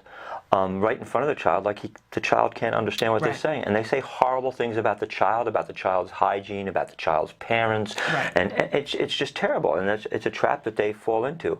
Another trap, because as an educator, you might not see the progress you want to see, that you expect to see with a neurotypical child, that you just assume that these children can't learn. Right. And they don't even try to teach them. And that's a horrible, horrible trap to fall into. Yeah. And unfortunately, it happens all the time. And I think, you know, what I love about the chapter is that it's not accusatory at all. No. It just says, here's what you got to think about. You got to think about what's most important. And I know, as a former teacher, there was a day with my child where the thought crossed my mind, maybe he's not teachable.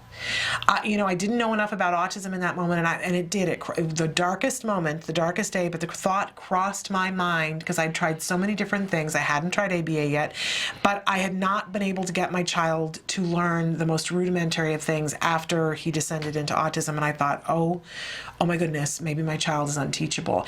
And I always think about that and think, if that occurred to me, his mother, and a teacher, then I have to be forgiving if someone does not understand how teachable he is. It is part of my job as an advocate and as his mother to make sure that his teachers and the people who work with him know that he is teachable. Well, thank goodness you never gave up I didn't. because your son is a testimony to Yes. to He is not so giving teachable. up. And as far as teachers go, and I have said this right to their faces, and it didn't go over very well, but you know, teachers have just said to me, well, the kid's not going to learn anyway. Right. Well, you know what? You're a teacher. Every 2 weeks, you're taking a paycheck Right. for teaching. Yes. So whether you think the child will learn or not, and shame on you for thinking that, Right. but you're taking your paycheck, so earn your pay. Figure it out. Earn your pay. And we're here to support you to figure it out. If you don't know how to figure it out and you're at a loss and you say, we're here to help you because you can figure it out. These kids are teachable. Absolutely. They're all teachable. And I always say here, we don't give up on anybody. We're not going to give up on you. You're not going to give up on your kids or your students. That's not happening. So, as a parent, though, you give some advice in the book about things that we can be doing. Tell our viewers at home, if you've got a child in school, how do we make sure that this isn't happening to our child? First of all, insist that the people, whether it be the teacher, an aide, a school bus driver, has the proper training, specifically with whatever your child's disability is. Yeah. The schools that I've worked at, my wife and I, who worked with me, by the way, when we did respite work through an organization for the state of New Jersey, we received intensive training before we were even, and I talk about that in the book, before we were even allowed to spend 1 minute with a child. Right. These schools, anyone that I've worked at, they don't require that training at all. Yeah. A lot has changed now. I didn't go to college because of my dyslexia. I just wasn't able to do that. I was hired without a college degree, and that was fine. But now a lot of the districts are requiring 60 college credits, even for the aides and the teacher assistants. Right. But it could be 60 college credits in manhole cover removal. Right. It doesn't have to be specifically, and that's wrong. So It is wrong. as a parent, go meet the people that are going to be working with your child, and don't be afraid to ask questions. Right. You know, do you know what autism is? Do you know what the traits of an autistic child are?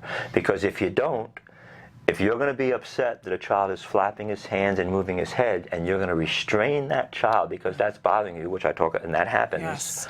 that's a problem. So number one for parents is know who's working with your children and insist that they have the proper training. Yeah, and you can write that into your IEP, by the way, too. And you can put in writing and say, I want to know what everybody who has access to my child and is in their care, I want to know what their credentials are and what their experience is and how long. And put it in writing, and they need to tell you. They won't necessarily tell you where they got their degrees from, but they have to tell you what their experience is. Force them. So good point. Another important issue, I believe, is you should be able to just show up at any time during the course of the day at your child's school and just go check on them. Now, you've got to understand that the schools can't just have parents walking in and out of the classrooms, and that's fine. But let me just walk down the hall and just peek in the window. All the classrooms have windows. Right. Peek in the window of the classroom and see what my child's doing. See what you're doing with my child. Yeah. Parents would be shocked to see their children strapped in these chairs, facing a wall, all the kids facing a wall or just stuck in front of a television when the lesson plan's saying they're learning this, that, and the other thing. Right. And the teacher and the aides are just sitting there talking about what they watched on television the night before. Right. So ask your school if it's okay to just come in unannounced and just take a look. Not walk into the class. I don't want to disrupt the class. I understand it. And if the school tells you no, to me, that's a red flag. Oh, yes. You know, what are you trying to hide? You know, I'm not going to be disturbing anything. I want to see. And Adam's mom, one of the things that she did was just that. Showed up numerous times to find her son being screamed at, strapped in his chair, and stuck in a corner. Then all of a sudden the school didn't allow her to just show up. Yeah. And that's a problem. when it's time to move. That's a problem. Right. And what I recommend in the book, which hasn't happened yet, but hopefully, and I think today with the technology we have today, is cameras in classrooms. Yeah. And there are certainly confidentiality issues that have to be addressed, but How about webcams with the computers? My sons would know this better than me. And just a webcam that each individual parent is given a passcode, Right. and at any time of the day can just punch in their passcode and look at any classroom, gymnasium, cafeteria, playground to check in on their They have children. that for dog kennels, for heaven's sake. Come on. Absolutely. And if the staff knew that at any time mom or dad would just look, 95% of these things that I talk about in this book would go away. Yeah. And until we can make that happen, one of the things that I want to recommend to people is volunteer. Say, I'm here to volunteer. Get to know the people who are working with your children. See how they deal with things in the classroom. You'll get a wealth of knowledge, and you'll see how the support staff works and who comes in and out of the classroom.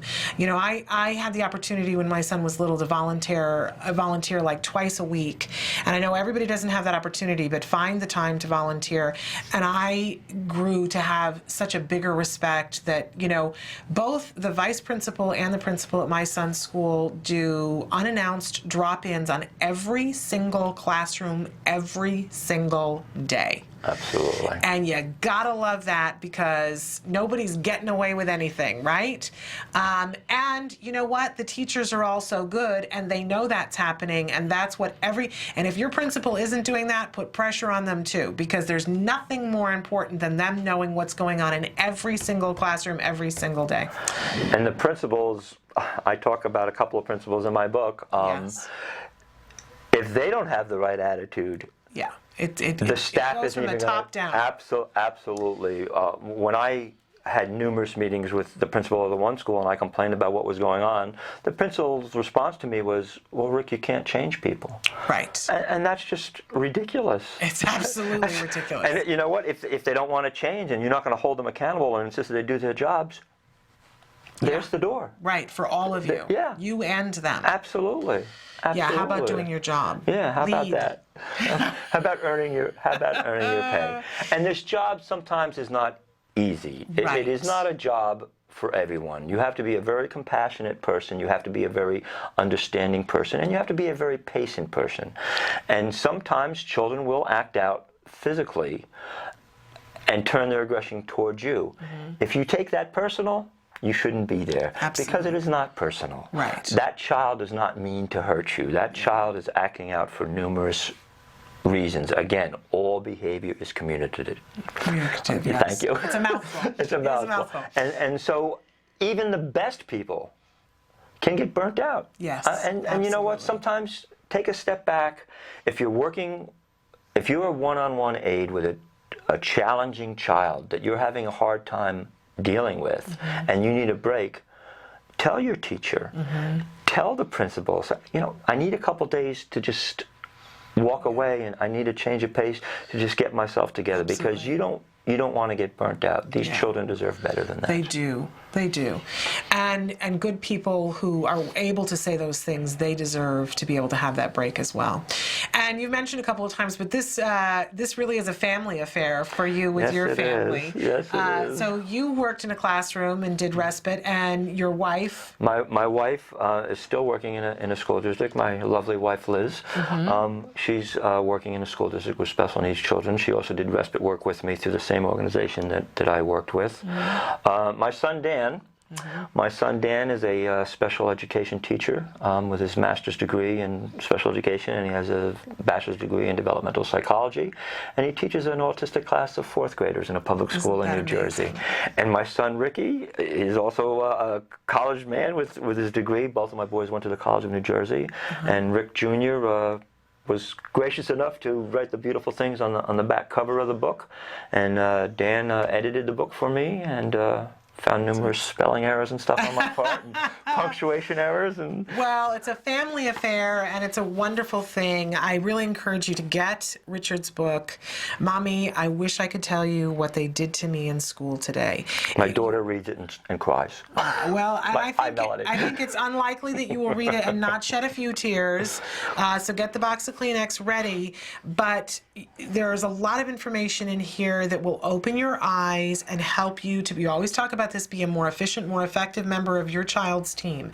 And this book will help you to do that. So Richard, thank you so much for being with us as part of your vacation. Thank you. And oh yes, thank you, Emily, for reminding me. We are going to give away, Richard has given us a copy of the book to give away. You'll need to check later on today on our Facebook page. You'll be given instructions of what you need to do so that you can win this copy. We'll have the contest go for a week. We'll announce the winner of it when I get back a week from Monday. So visit our Facebook page and we will have it up there a little after the show. We'll have it up there and you can win a copy of this book so that you can get the important information that it's in it. But thank you so much for being here, and I hope you have a wonderful rest of your trip, and we'll look forward to hearing more from you in the future. Thank you very, very much, and to all the moms and dads out there with these beautiful children, God bless you. Well, and thank you for being a wonderful light in their lives and in our lives. Thank you. We will be back in just a few minutes with our interview with Angela Persicke. She's going to be talking with us about those stereotypical behaviors, stereotypy, some of which we were just talking about, you know, the hand flapping and those kinds of things, what the latest research is, and how we can be efficient in creating replacement behaviors and helping our children to find a better, more efficient way than engaging in those behaviors. So stick with us. And by the way, I want to mention a lot of questions have come in for Angela. We will be addressing all of those when we come back. Stick with us.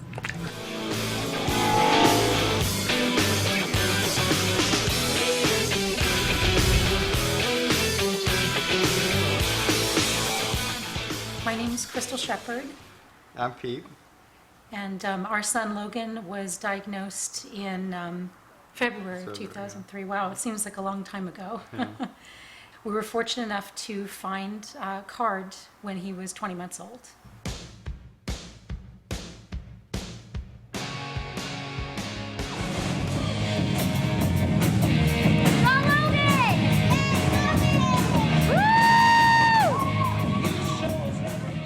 My husband called and said, "You need to go to this place. I've researched it. You need to go right now." So I went and knocked on the door, and we found Doreen. Doreen, we sat down, and I'll never forget what she said. She goes, "Well, here's what we're going to do. We're going to get him caught up and make sure he never falls behind again." I was like, that's it, you know?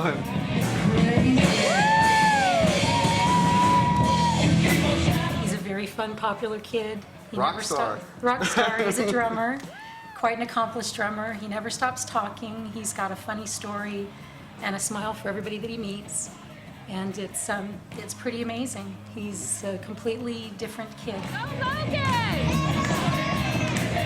Recovery is possible if you take the right steps, if you're willing to put in all the hard work.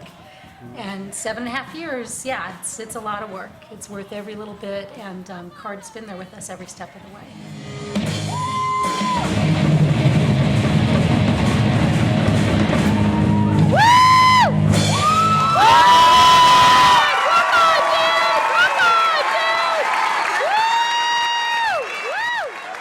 My name's Monica.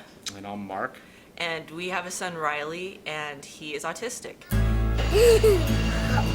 Riley was almost completely non-communicative at the time that he was diagnosed. Really no language, no interest in speaking. And one of the big changes is he independently states a lot of things now. I need to walk. You need to walk? Make him walk. Asks for things that he wants, responds appropriately. Hi, Daddy Dory. Oh, so nice. We've tried other things before ABA, but the most beneficial thing has been ABA services, and I'd be the first person to tell any newly diagnosed family that you have to contact an ABA provider, and if you're lucky enough to have CARD, you're very blessed. We are extremely grateful for the amazing job CARD has done in helping our daughter. Our daughter today, just in 4 months, I think is a totally different child than when she started with CARD. I kind of see it as, it seems like her brain in a way was asleep, and now that we've gotten so many services, we've seen her wake up. Did you have some glasses? And now she engages with everybody. It's wonderful. She likes to play, and she's very affectionate, and she expresses that now. Her language has gotten a lot better just in the last 4 months. It's amazing. Since starting with CARD, Amaya's made a ton of progress, and we couldn't be more grateful that she has become potty trained, started using utensils individually. She is learning how to navigate public, is holding our hands, and just wanting to be around people more. So we're so grateful for everything that you guys have done.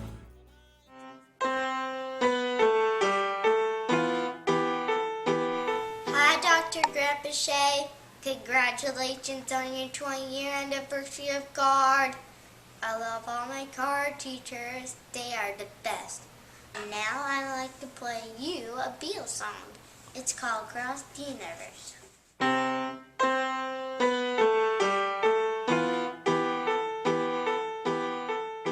I first saw Dr. Persicke speak at a biomedical conference somewhere, and I was just so impressed with her. She stood up there and she talked with such confidence about recovery and what she could do for these children, and she had a whole curriculum, and I was just so impressed.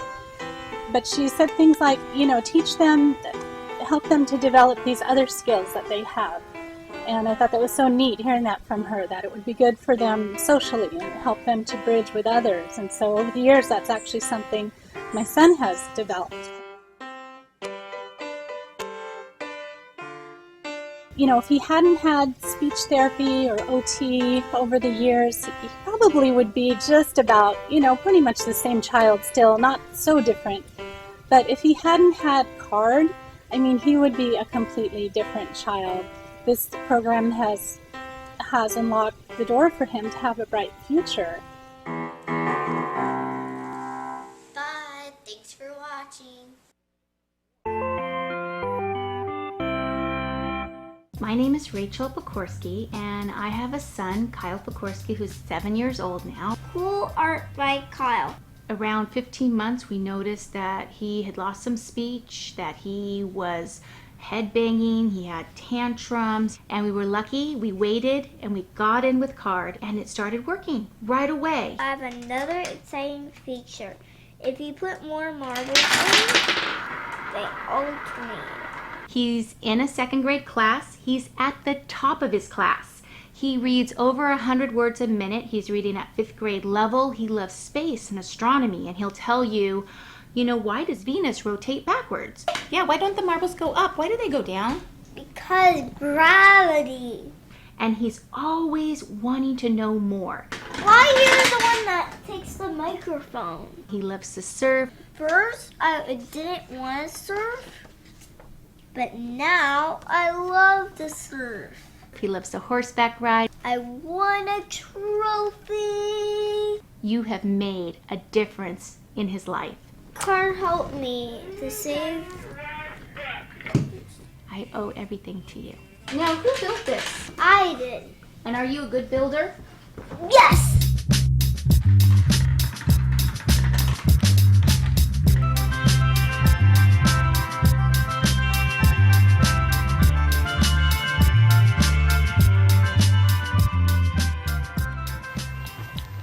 Welcome back to Autism Live. It is that time on Thursday when we welcome Angela Persicke to be with us here on the show. Thank you so much for being here. Of course. And you are the Assistant Director of the Autism Research Group. I am. And that's a wonderful thing. And we now, Angela is a regular fixture here at Autism Live, going to be joining us Thursdays at 11 o'clock.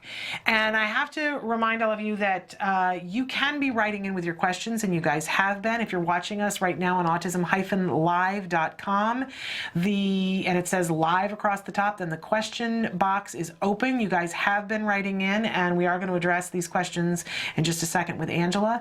Also want to let you know that if you're watching and it says rebroadcast, or watching us in any of the other ways that you could be seeing us, you can email us, you can phone us, you can Skype us. I'm going to ask Emily to put up the email address there. She's already there. I don't have to ask her. She's faster than I am. So in any case, we had said earlier today that we were going to be talking about stereotypy, and in particular particular, I didn't realize that we were going to be talking about vocal stereotypy, but how fortuitous that we have a question about that very thing.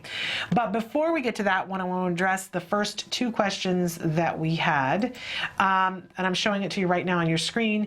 Can you give me resources for autism in Michigan? And what I'm going to do is give you a couple of different addresses that you can go to, email addresses where you can start to look and see what services are available. Autismspeaks.org has a wonderful resources tab, and you can go there, click on it, and put in a state or a zip code or a city, and it will give you, and you can even specify what kinds of things you want to see there. It can be as fully stocked as, you know, what dentists are good at and accept our kids and are particularly patient with them, but you can also look up ABA providers, that kind of thing. So I think that's a really wonderful resource. And they also have another resource page like that. I'm not 100% sure if they still do, but they used to on tacanow.org have a resources page there. But I would encourage you to go to the Autism Speaks one first, because I know for a fact that it is still there. You know what else is always really useful is to Google the city or the state that you're in and put in autism services and see what comes up, because sometimes those lists aren't always updated, so that's a great way. And while you're there, I would encourage you to find a local support group.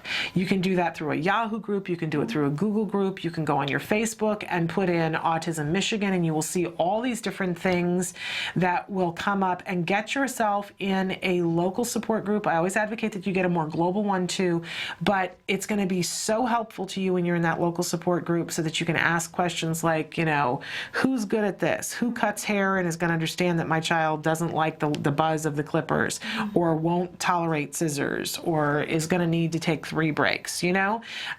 So I want to encourage you to that. If none of those things work and you still don't get the answers that you want, please write back, because we'll cherry pick some names for you. But I really think it's important for you to start with those things, because you're going to get a wealth of information there.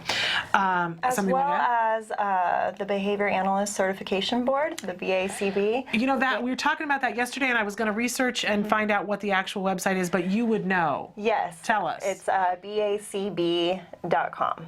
And BACB.com. Yes, and on there you can find anyone with a BCBA in the world. Okay. So you just go to their site, and there's a link to find a certificate. And you go there and you can type in the state, the city, the country, anything, and it will show you every BCBA registered in that area. Okay, and a BCBA is?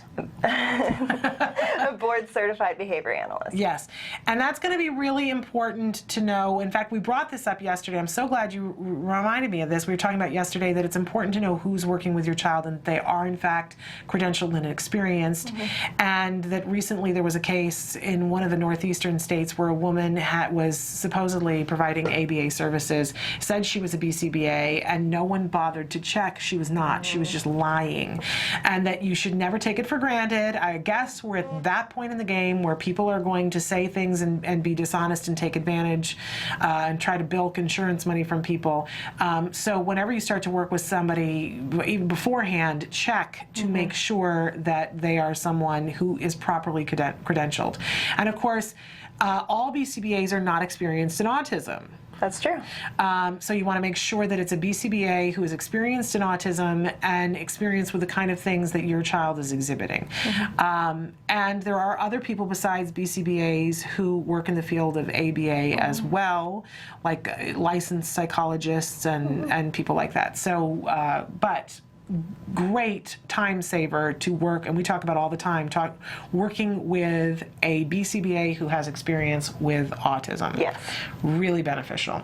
Okay, and our next question, which also we're going to be talking about BCBAs, when I was talking about challenging behavior earlier, one of you wrote in and said, what about violent behaviors? I hope that some of what I was saying covered that as well, because when we talk about challenging behaviors, there's such a wide spectrum, right? right? Anything from verbal stereotypy that can make a parent lose their mind, right? Completely. To things where our child is being violent towards themselves or other people. But my rule of thumb is that if it's challenging behavior and it's affecting the way your family works, then don't waste time. No. Call in an expert. This is when you delegate, and I understand that it's a financial thing, but there are grants, right? Don't waste time. Don't try to self-medicate. Don't think I'll figure it out. That doesn't work out. And you put your child at risk and put other people at risk when it's violent. So, add your 2 cents, but I say get a BCBA who's experienced with that behavior in there immediately. Yes, if BCBAs or behavior analysts, they will know what to do immediately. We deal with this all the time with children as young, as 2 and as old as, middle-aged adults who have self-injurious, dangerous behaviors. And it's very important to address this immediately so the individual doesn't hurt themselves or others. Right. And a BCBA would be the perfect person to contact in this situation. And one of the things I was saying earlier is that when you have these challenging behaviors, that we don't just accept them. I was saying nowhere in the DSM 3, 4, 5, or 7045 does it say autism smearing feces on the wall. It's not a symptom of autism to be violent. No. So all of these behaviors, get somebody in there to target them, figure out what the function of the behavior is, and give a viable intervention. And you can change behaviors. You guys see this all the time. All the time. So don't just accept it. Don't say they'll outgrow it. That's not going to happen. But you can target the behavior and you can change the behavior. And sometimes almost instantaneously. Sometimes it takes a little bit longer, but it's still worth it. So check that out. Okay, and then here is this much longer one that I'm going to put up here, but I'm going to read it to you guys because it's about the very thing that you came in to talk about. My 7-year-old son in the past has engaged in what one ABA consultant called verbal stimming. The teachers in school called it repetitive yelling or shouting. He would only do this at school or when he went outside. We used a social story, and that seemed to work.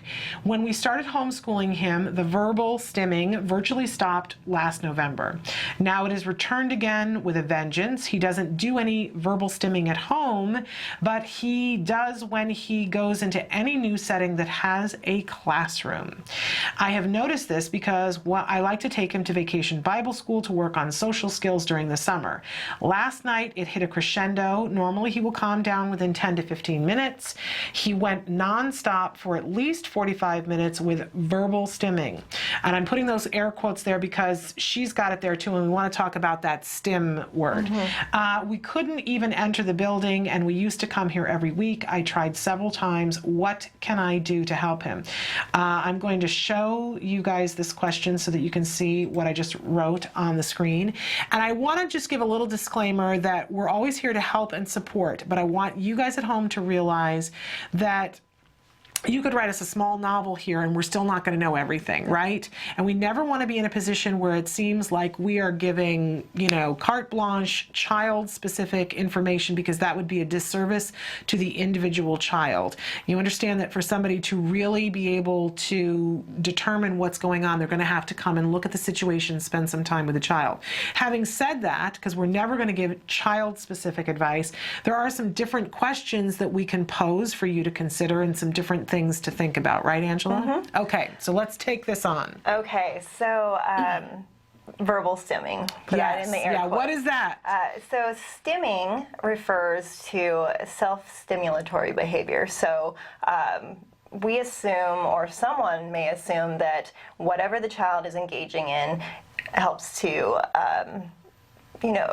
helps with sensory issues. So if they need self-stimulatory behavior to calm something. And see, this always used to be so confusing to me as a parent, because I would look at the things that people refer, and we had people calling it stimming out the gate, and I was saying, what is that word? Where has that come from? And then they said self-stimulatory. It's just the shortened version of that. And I would look at the things that they were calling self-stimulatory. This is before we started ABA, and I would look at it and go, but that doesn't look like he's stimulating himself. It looks like he's trying to calm himself. Why aren't we calling it self-soothing behavior? But in actuality, self-stimulatory isn't really the proper term for all of this, right? Yes, exactly. It would only be self-stimulatory if we conducted some kind of experimental functional analysis to determine what the function of the behavior was and if it was automatically reinforcing. Okay. I know that's a lot of words I just threw in there, but this is something we do for any behavior. Right. So when we see a behavior problem or a self-stimulatory behavior, and hand flapping, vocal stereotypy, anything like that, the first thing we do is conduct a functional analysis, and that is manipulating different variables in the environment, so providing attention for these behaviors, allowing the child to escape for these behaviors, seeing if they only do this when they're alone, to determine what is the cause, what exactly in the environment is leading the child to do these behaviors. And we would say it's automatically reinforcing if the child engages in it a lot of the time, or when there are no other social consequences involved, when the child is alone playing by himself. We would say that would be automatically reinforcing, and that just means that something about the behavior is the child likes, but it's not something we can necessarily observe. It might be internal. So we just refer to that as automatically reinforcing. So here's what's pivotal to me, because before I had heard all this on my journey through autism with my child, I'd heard about autism, and here's my child, and he's engaging in all these weird, odd behaviors, including my son loves vocal stereotypy and makes these very high-pitched R2-D2 noises that he does all the time. And there was a part of me that I was like, oh, well, that's just the autism. And somebody would say, why does he do that? And I would say, just because. There's no reason for it. He just, that's not true though, right? Every behavior that our child does and does over and over and over again, there's a reason why. Sometimes we can't get into their heads and see what the reason is, but there is a reason. There is a payoff for that behavior, and we call it the function of the behavior. It serves a function in some way. It's doing something for or to the child, or they wouldn't keep doing it. And for us to have this idea of, oh, well, it's just autism, that's just going to happen, that is not productive thinking. It's not accurate. So we have to wipe that away and go, okay, I'm putting on my detective glasses here, putting on my Sherlock hat. There's a reason why the child's doing this. Even these funky, weird behaviors and noises and sounds, there's always a reason. Exactly, there's always a reason for it, and like I said, for automatically reinforcing behaviors, we might not see this in the environment.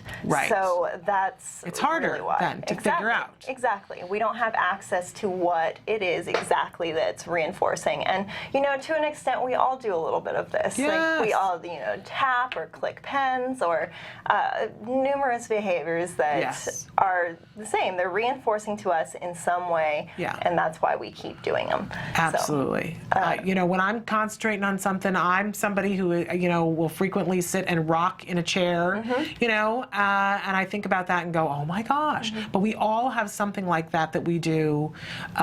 So we're not trying to eliminate all of these behaviors. I think that's the other thing that parents think, oh, well, but my child hand flaps, or my child hums. Is humming that bad? Do we have to take the humming away? No, in some cases you don't. But my litmus test as a parent is when it's preventing him from having a conversation or learning or something that he wants to do, I want it to be a choice, not chosen for him, something that he's doing compulsively.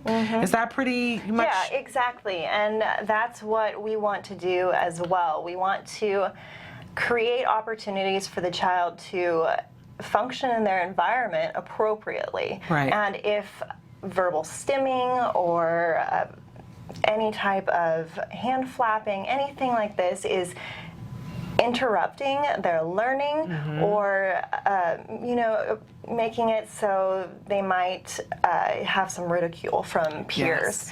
Yes. We want to make it so that doesn't happen, of course. Right. We want to allow the child to have an environment that is reinforcing in itself, but is also appropriate to every situation. Okay. And something that we talked about a little bit yesterday, because I said, I know at some point Angela's going to talk about this, is that we aren't just ever saying we're going to take this behavior and we're going to pull it out and that's it, and leave a vacuum, right? We always have to put some kind of replacement in. So when we've got something that is reinforcing in some way, and in this case like verbal stimming, there are a lot of different, we could look and could be a lot of different functions here, right? But do we always put in a replacement behavior? It depends. It always depends on the behavior. Sometimes I ask questions, because I don't know, and I love it when you guys say it depends. There's no carte blanche here, because it reminds me this is not a cookie cutter, and our kids aren't cookie cutters, so that's okay. But in general, we want to look for replacement behaviors. Yes, an appropriate replacement behavior that will serve the same function. So we'll provide that reinforcement for the child that is similar or competing with the other behavior. Okay. Otherwise, it won't work. Okay, great. So here we've got this mom who's written in and says, my child engaged in verbal stimming, which the school has been saying repeated yelling and shouting. So very disruptive, right? And at some point came home and homeschooled, wasn't happening at home. And that now when there's a new situation that involves a classroom, this is cropping up. Now, I love the fact that the parent is being discerning here and going, when is this happening? Yes. What's the through line? That may not be the whole story, but the parent, we talk about this all the time about taking your data, right? Exactly. Figuring out for yourself, because you as the parent will start to see a pattern. Now, this parent is starting to see the potential for a pattern. It may have nothing to do with the classroom, but it may. And information is information. So she's seeing that this is happening, and they were kind of coping with it, but it's reached critical mass. So last night, and before he could calm down within 10 to 15 minutes, which, for those of us who've had children who have been in tantrum phases, and at a certain point you go, oh, well, it's just 10 to 15 minutes and I know it'll be over, right? Which, when you get out of that, when your child isn't tantruming, it sounds like an eternity to me. 15 minutes. Right now to me, it's like, oh my gosh. But I remember when I was like, oh, thank goodness it was only 15 minutes. And now, the child last night, 45 minutes. That's some heavy-duty communication happening there. Intense yelling and shouting so that you can't even go into a building. There's some heavy-duty communication happening there. Now, you have no way of knowing what the child is communicating. But there are lists of possibilities of what kinds of things that they can be looking at, right? I mean, we always talk here about how there's 4 main culprits. When, the attention, is it possible that this could be attention maintained? It could be possible. Of course, we don't have all the information. Right. We'd have to observe this child multiple times and conduct, experimental functional analyses where we manipulate the stimuli in the environment to see if that is what it is. But it could be any of those. It could be escape. It could be attention. And when someone labels it self-stimulatory behavior, verbal stimming, you would assume that they already came to the conclusion that it is automatically reinforcing. Right. But it is important to take the data, look at the environment, see what is different in one environment as opposed to another, see what was happening with the child. Was it a couple hours since they ate? Or are they thirsty? Anything like that. Just take note of that stuff every single day. Look at what is different, what is new, what is happening, and of course contact a behavior analyst. And here, what's interesting to me, and the first question that came to mind when I was reading it was, we heard a lot of information about, that it's happening around specific locations, but I didn't hear a lot about what the consequence for it has been. Exactly. And, that what is interesting is that it sounds like, she says, we couldn't even go into the building last night. And what we see sometimes, and you brought it up, that sometimes a behavior is maintained by escape. And if I didn't want to, we have no way of knowing, right? And I just want to say that again and again. But if I didn't want to go into a building, and I really didn't want to go into a building, and if I screamed, you didn't take me into the building, I would scream and keep screaming. I would scream until I was exhausted, right? If I had no other way of communicating with you. But likewise, it could be so many other things. Yes.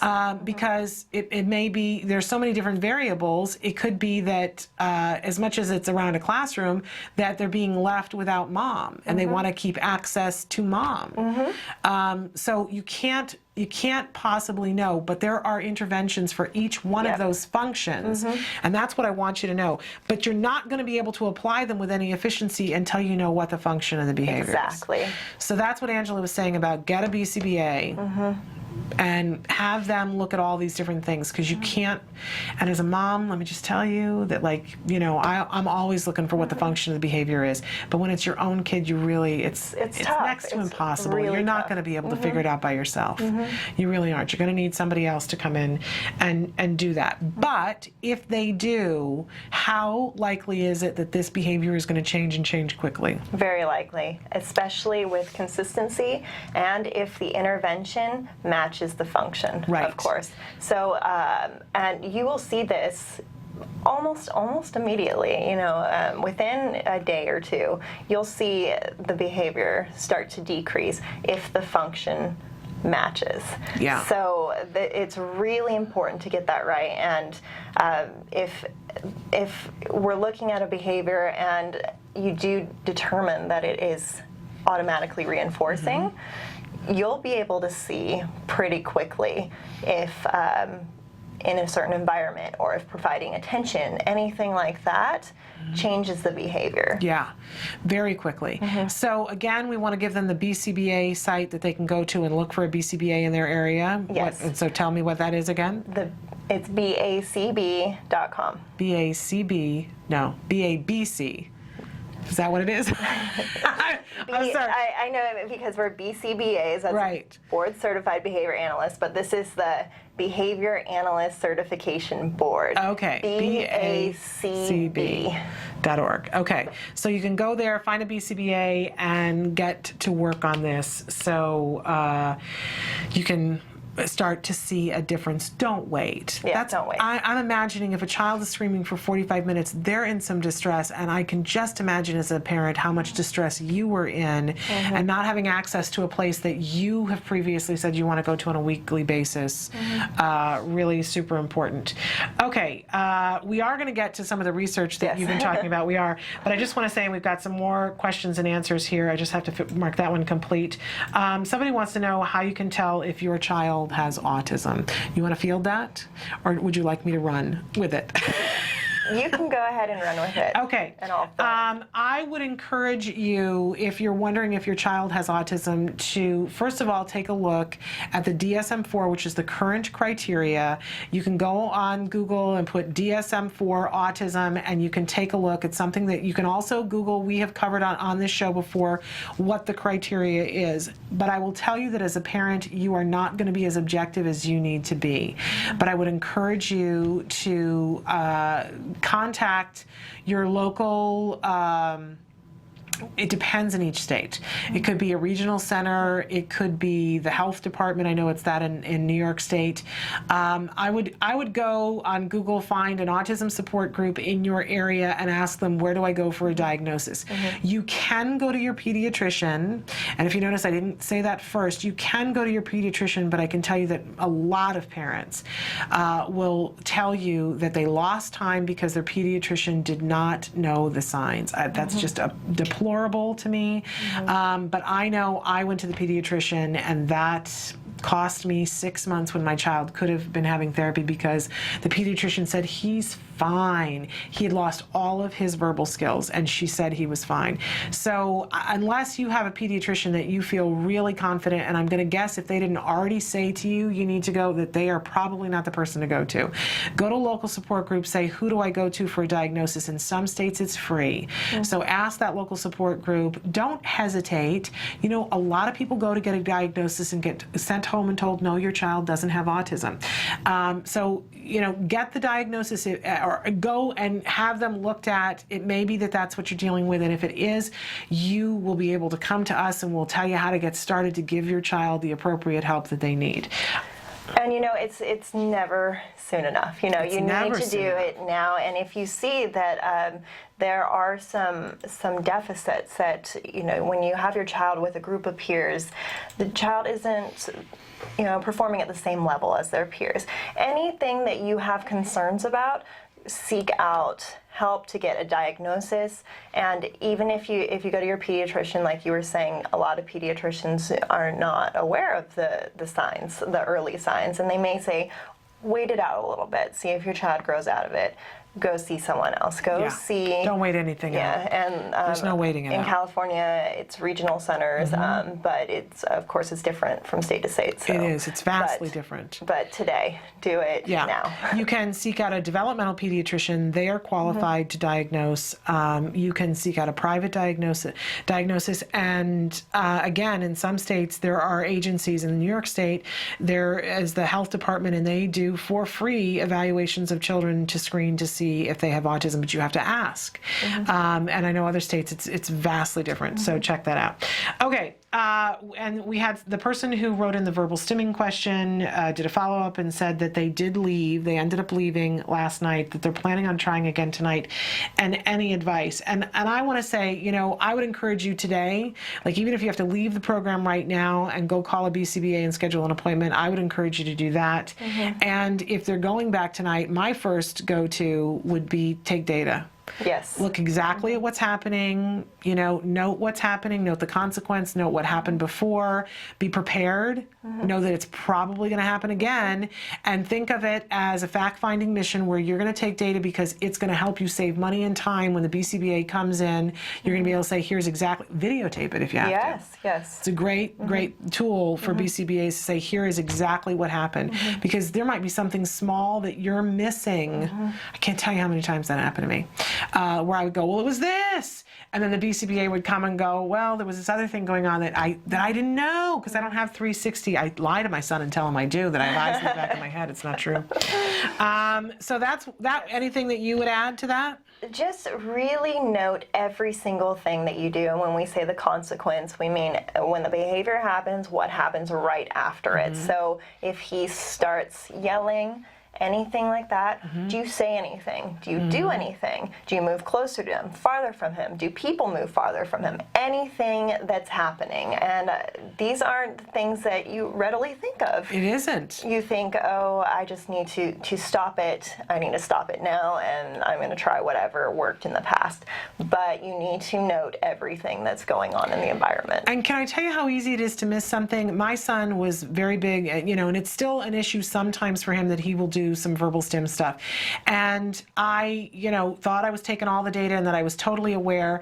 And then Peter Farrig was with us once and he said, do you realize that when your son starts to make those noises that you make a noise too? And I went, what? What are you talking about? And he goes, yeah, you go, oh, you know, and I make this noise. I was not aware that I was doing that. So you'd be surprised. And I honestly, when you're kidding me, I want him to stop making a noise and I'm making a noise. Oh, no. And I wasn't even aware of it.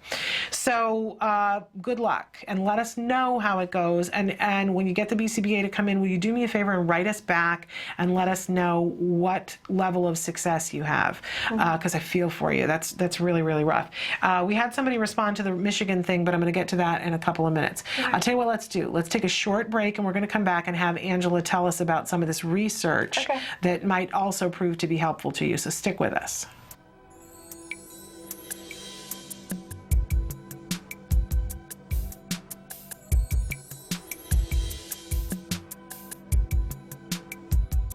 Welcome. We're here with Cecilia Knight. She is the Director of Training for the Center for Autism and Related Disorders, so it's a rare treat to have her here.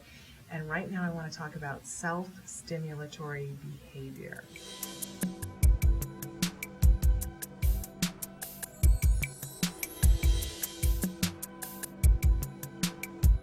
Well, I guess textbook, we're looking at any ritualistic or stereotypical behavior that a child engages in repetitively.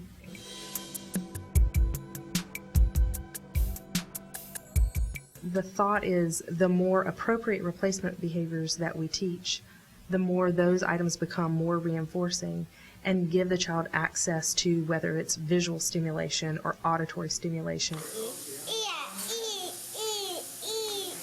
or tactile stimulation. So those now more appropriate activities would be more reinforcing. So it's important to teach something that competes and that is more fun than engaging in the self-stimulatory behavior.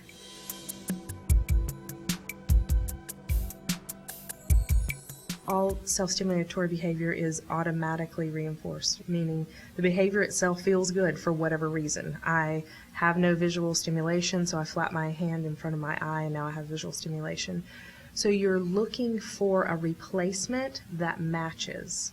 I had a little girl one time who was not talking but was singing, and it was very repetitive and the same song over and over. Music became a big interest. So when we gave her a voice to have a conversation, the vocal stereotypy decreased dramatically. You have to tell me. Oh, you want lip gloss too?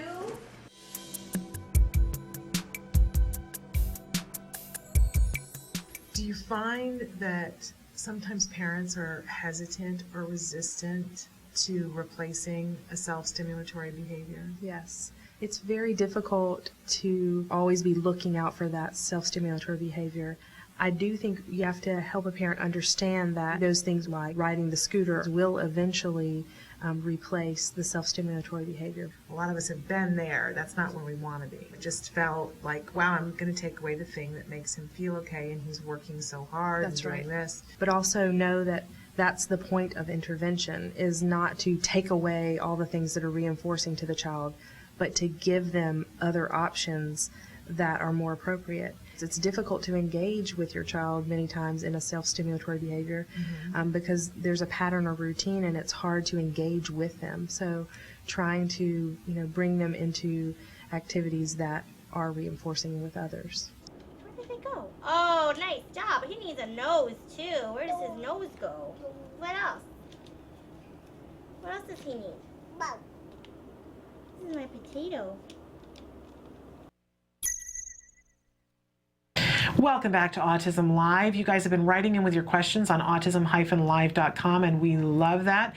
Just want to let you know, somebody wrote in about what are some resources in the state of Michigan, and we gave you some suggestions of places to look, but one of our viewers wrote in and said, I have some information for you. And they write in and say, in response to the questions about the programs in Michigan, there is an intensive ABA program through Beaumont Hospital in Royal Oaks, Michigan. It is part of the children's hospital called the Hope Center. It's awesome. Parents are trained and supervised on how to work with their children. It's a 3-month, 12 weeks, 5 days a week program. It works great with FMLA. Don't know what that is. I should, I guess. And they try their best to work with insurance. After the initial parent training, they also have a program called CARE, C-A-R-E, in which there is staff to work exclusively with the children. Contact people, ready for this? Dr. Lori Warner and Jamie McGillivary. McGillivary, yes, a good name, who is a BCBA, and her contact email is jmcgillivary.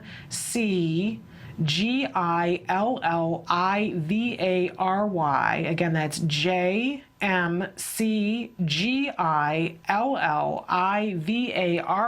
at Beaumont, BEAUMONT.edu. And they go on to say parents come from all over the country and even from other countries. The wonderful thing is that it beautifully complements skills. And we talk about skills here on the show, so that you could go there, get trained, and potentially go home and be using skills and know exactly what to do with that. And the person wrote in, good luck and God bless you. So that information should be available on your screen right now. I'm going to leave that up so that you can be getting that information. But we asked you to come in and talk about some research about verbal stimming, which may also be helping our viewers today. So tell us what kinds of things we've learned about verbal stimming from research. Yes, well, a lot of people have a child who engages in vocal stimming. It's very common, and a lot of the research out there has focused on an intervention called response interruption and redirection. Okay, response interruption and redirection. RIRD. Okay. And I just want to start off also by saying that a lot of other types of stereotypies, such as hand flapping, jumping up and down, spinning, these are easily blocked. Okay. To some extent. But vocal stimming, of course, is hard to block because the child is talking. Yeah, what are you going to do? Stick your hand in their mouth? Yeah. And, for so long we fought to get them to make noise and to speak, and it's really emotional when you're asking them not to. Exactly. Okay. So, and as many of you know, this interferes with conversation, social skills, learning in the classroom. It's a very, very, it's a very difficult behavior, especially with children who are school age. So response interruption and redirection involves interrupting the response or interrupting the behavior. So if the child is engaging in some form of vocal stereotypy, so repeating or scripting, repeating phrases from movies, anything like that, or things they've heard, or even continuously making sounds that aren't relevant or not contextual. They interrupt that by giving the child vocal instructions or social questions, asking them social questions. So at this point, the child needs to be able to talk to some extent and be able to answer some questions. And these will be like, what's your name? How old are you? Where do you go to school? Anything like that that they know readily, that it's not something they're just learning, something they have already learned. They've already mastered it. Exactly, mastered. And anything, what color is this? Just to get them to redirect to something else that is not the vocal stereotypy. Okay. And they do that by doing about 3 instructions or social questions, until the child responds correctly to 3 in a row without engaging in stereotypy. And they say good talking, and they let the child continue doing what they're doing.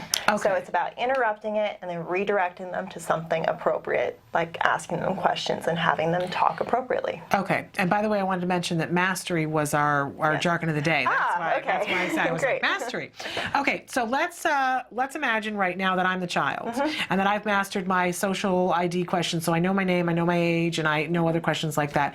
And I am sitting there and I'm humming away and going, and what would you do to me? I'd say, what's your name?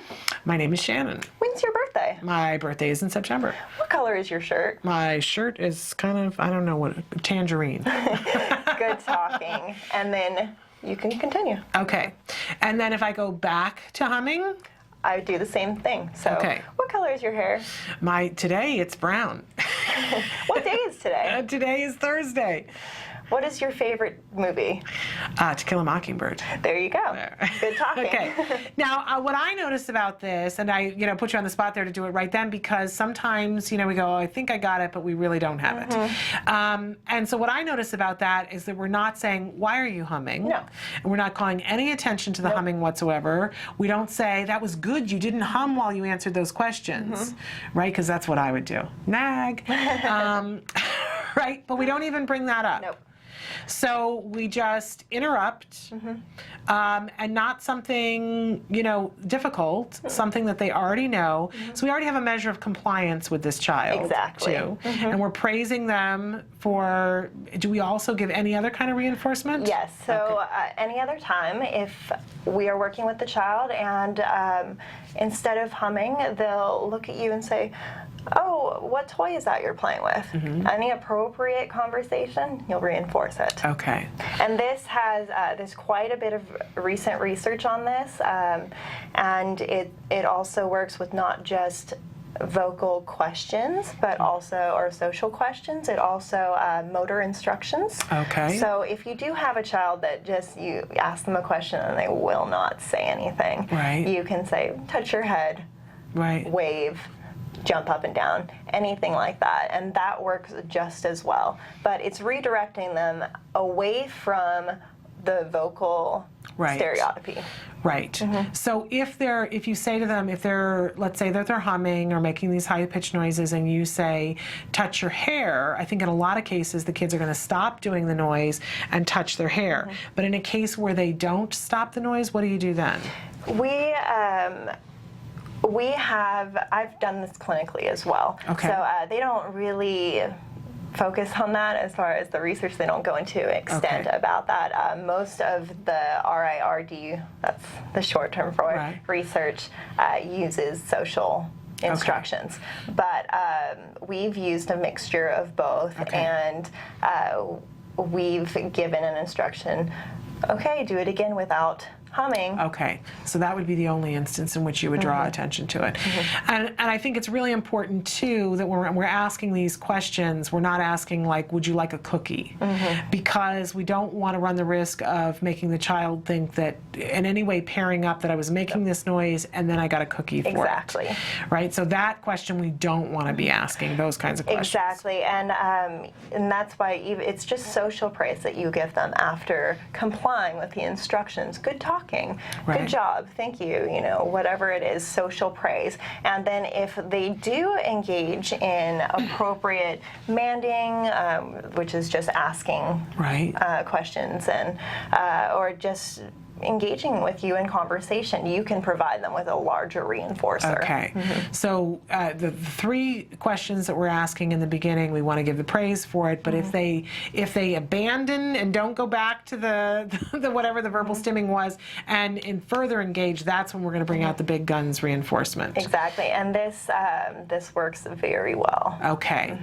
So a really important thing, but a couple of things to go back to. This is if the function of the behavior has already been determined that it is self-reinforcing, automatically reinforcing. Exactly. So it's not going to work if the child's doing it to escape. Nope. And if you do not determine this in the beginning, a lot of these studies will run a functional analysis in the beginning, determine that the behavior is automatically reinforcing, and then move ahead with the treatment. Right. Because if it is socially reinforcing, and you start talking to the child after they engage in vocal stereotypy, it will just increase. It's going to get worse, right? This is why you got to know what the function of the behavior is before you put the intervention in place. And also, whenever we do these kinds of things, as we mentioned a little bit, there are prerequisites to it. That if, for this particular intervention, if you're doing the questions, the social ID questions, and they have to have already mastered those. And you already have to have compliance. If you have a child who, and we talked earlier today about compliance, that's why it's up on the screen here, you want the child to enjoy complying, and when the child enjoys complying and you already have that on board and they know I get reinforced when I comply, they're going to be happy and willing to comply in that moment, and you're going to be able to reduce that type of stereotypy. Exactly. If you don't have compliance, you're going to find yourself really, really frustrated. So if that's the case, then you're not going to target this behavior in this way right now. You're going to go back and work on compliance. Exactly. And there have been a couple other studies that have shown that music or toys that make some kind of auditory sound, you know, anything like that, that those also may reduce vocal stereotypy. Really? So there was one study where they actually had the child, a couple different children, listen to either white noise, music, or their own vocalizations. And the music and their own vocalizations produced the greatest reduction in vocal stereotypy. And this is not contingent on anything, not like they engage in it and then they get to listen to music. They just have headphones on while they're playing, anything like that. And this worked really well for the children that they did this with. But of course, a child can't wear headphones in school. Right. A child, when he's with his peers, shouldn't be listening to music in headphones. He should be engaging with his peers. Right. So if you're concerned maybe your child is playing alone, and he engages in a lot of stereotypy when he's playing with his toys alone, maybe look into getting some toys that have that auditory stimulation. Okay. Or put on some music and see what happens. Of course, this may not work for every child. Right. You know, you have to take every child individually and see what works for them. But RIRD is one of the leading procedures. But tell me what it stands for again. Response interruption. Response and interruption. redirection. And redirection. Okay. RIRD. All right. I'm interrupting and then redirecting. Exactly. That I can remember. Yep. Angela, thank you so much. This was a wealth of knowledge, all of which I want to process. And we'll be joined with you again in 2 weeks because we're not here next week. Wonderful. And if you have questions in the meantime, you can write into the show. Emily will be here and she knows where Angela is. And so there's the email address that you can write into the show. We're going to take a short break. And Emily, are we able to show the Dr. Thompson interview? I'm waiting to... Yes? Yes. Okay, so we recently went, and you were there as well, we went to the ABAI conference, and we had an opportunity to meet a wide variety of people, and we're going to start to roll some of those interviews that we did, and we were able to talk to Dr. Travis Thompson, who's written many books about autism, and so we sat down with Dr. Thompson to have this wonderful conversation. Thank you so much, Angela. We're going to come back after this interview. Stick with us. The first book, the one in front with the purple color, I wanted to explain, particularly to parents, what is the nature of autism? Where does it come from? And then why is early intervention so important? So I have a section in there that ties early intervention to brain development. And so it's kind of a Autism 101 for parents and particularly for practitioners. The Freedom from Meltdowns book is a book really for parents. Every single child with autism, well, there's lots of kids for that matter, have meltdowns. They get upset about something, and the problem with kids with autism is that we don't understand, A, what triggers them, and then what do you do about it? And most of the time we say, well, parents say, well, what should I do when he has a meltdown? And my answer is it's too late. What you want to do is do something before the child has a meltdown so they don't have a meltdown. Now, I realize the reality that some will occur that you can't predict. And there are some strategies in there about, for instance, the dreaded public meltdown, which every parent fears of going out in public and their kid is down on the sidewalk screaming and carrying on.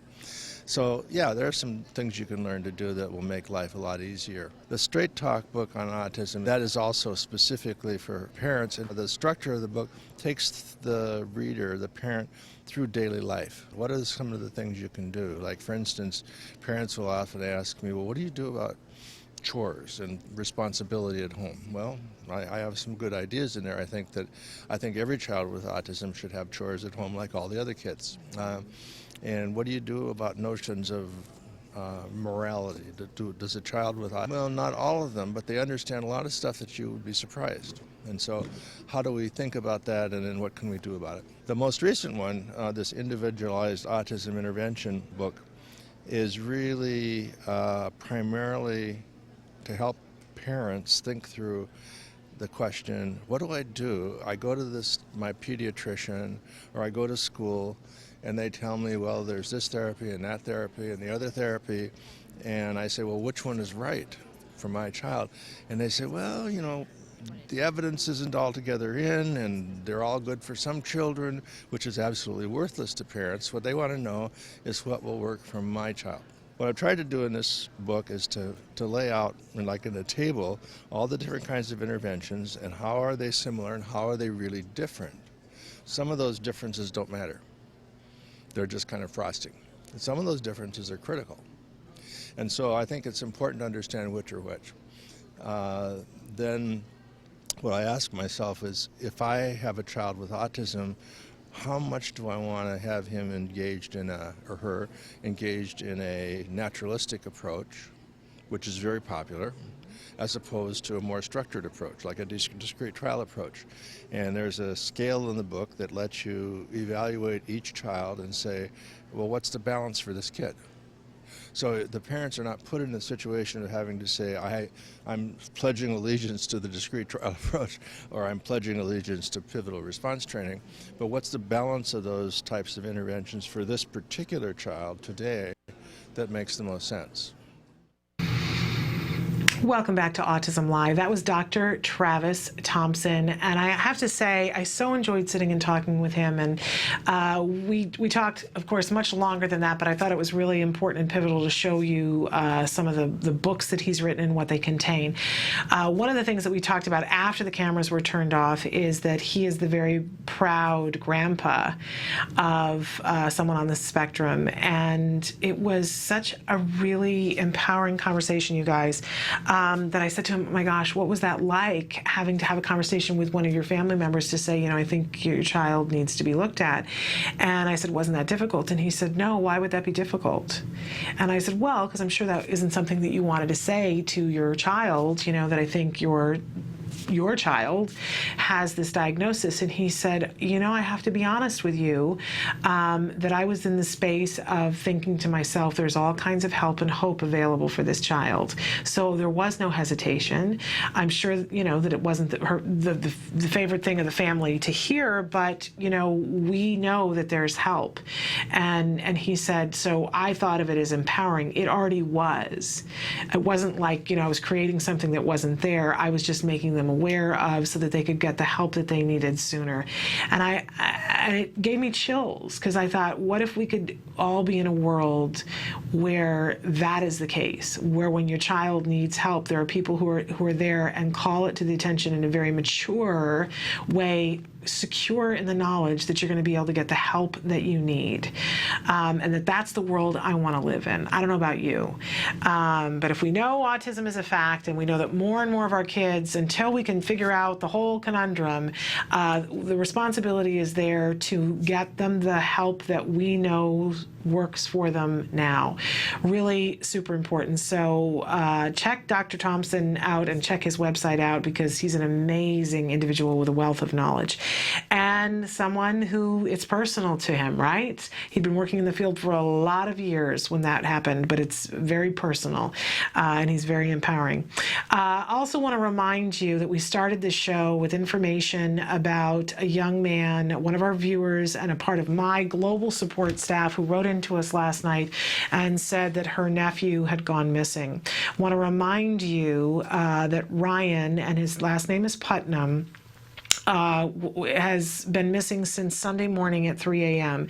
He is somebody who suffers from severe anxiety, Robin, I said Ryan, Robin, and he's someone who suffers from severe anxiety. He was taking the train home. He's a 25-year-old college student, was taking the train home to be reunited with his parents, and Amtrak has, and he is the blonde young man in the picture, Amtrak has said that he exited the train with a woman who he did not know previously to getting on the train, but he left behind his wallet and his computer and all of his personal possessions at 3 a.m. in the morning in Salt Lake City.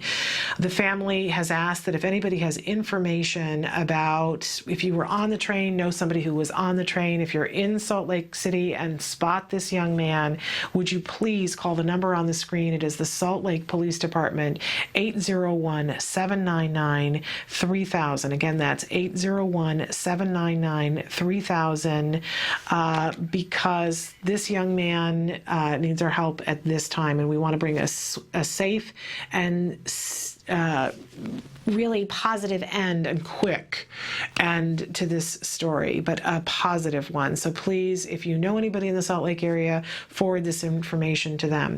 We are not going to be here live for the next week and a day, right? But we will be presenting other shows, rebroadcasts. Want to remind you that you can still get in touch with us while we're gone. Emily's going to cycle very quickly through the email only, because that's all we have time for. But the email address that you can get in touch with us, that is where it is. And I will be on my Facebook. You can find me on Facebook, and I'll be checking in on the Autism Live Facebook, but I'm under Shannon Penrod on Facebook. So in the interim, if you want to touch base, absolutely do. Until I'm back a week from Monday, please give your kiddos a hug from me. Bye-bye for now.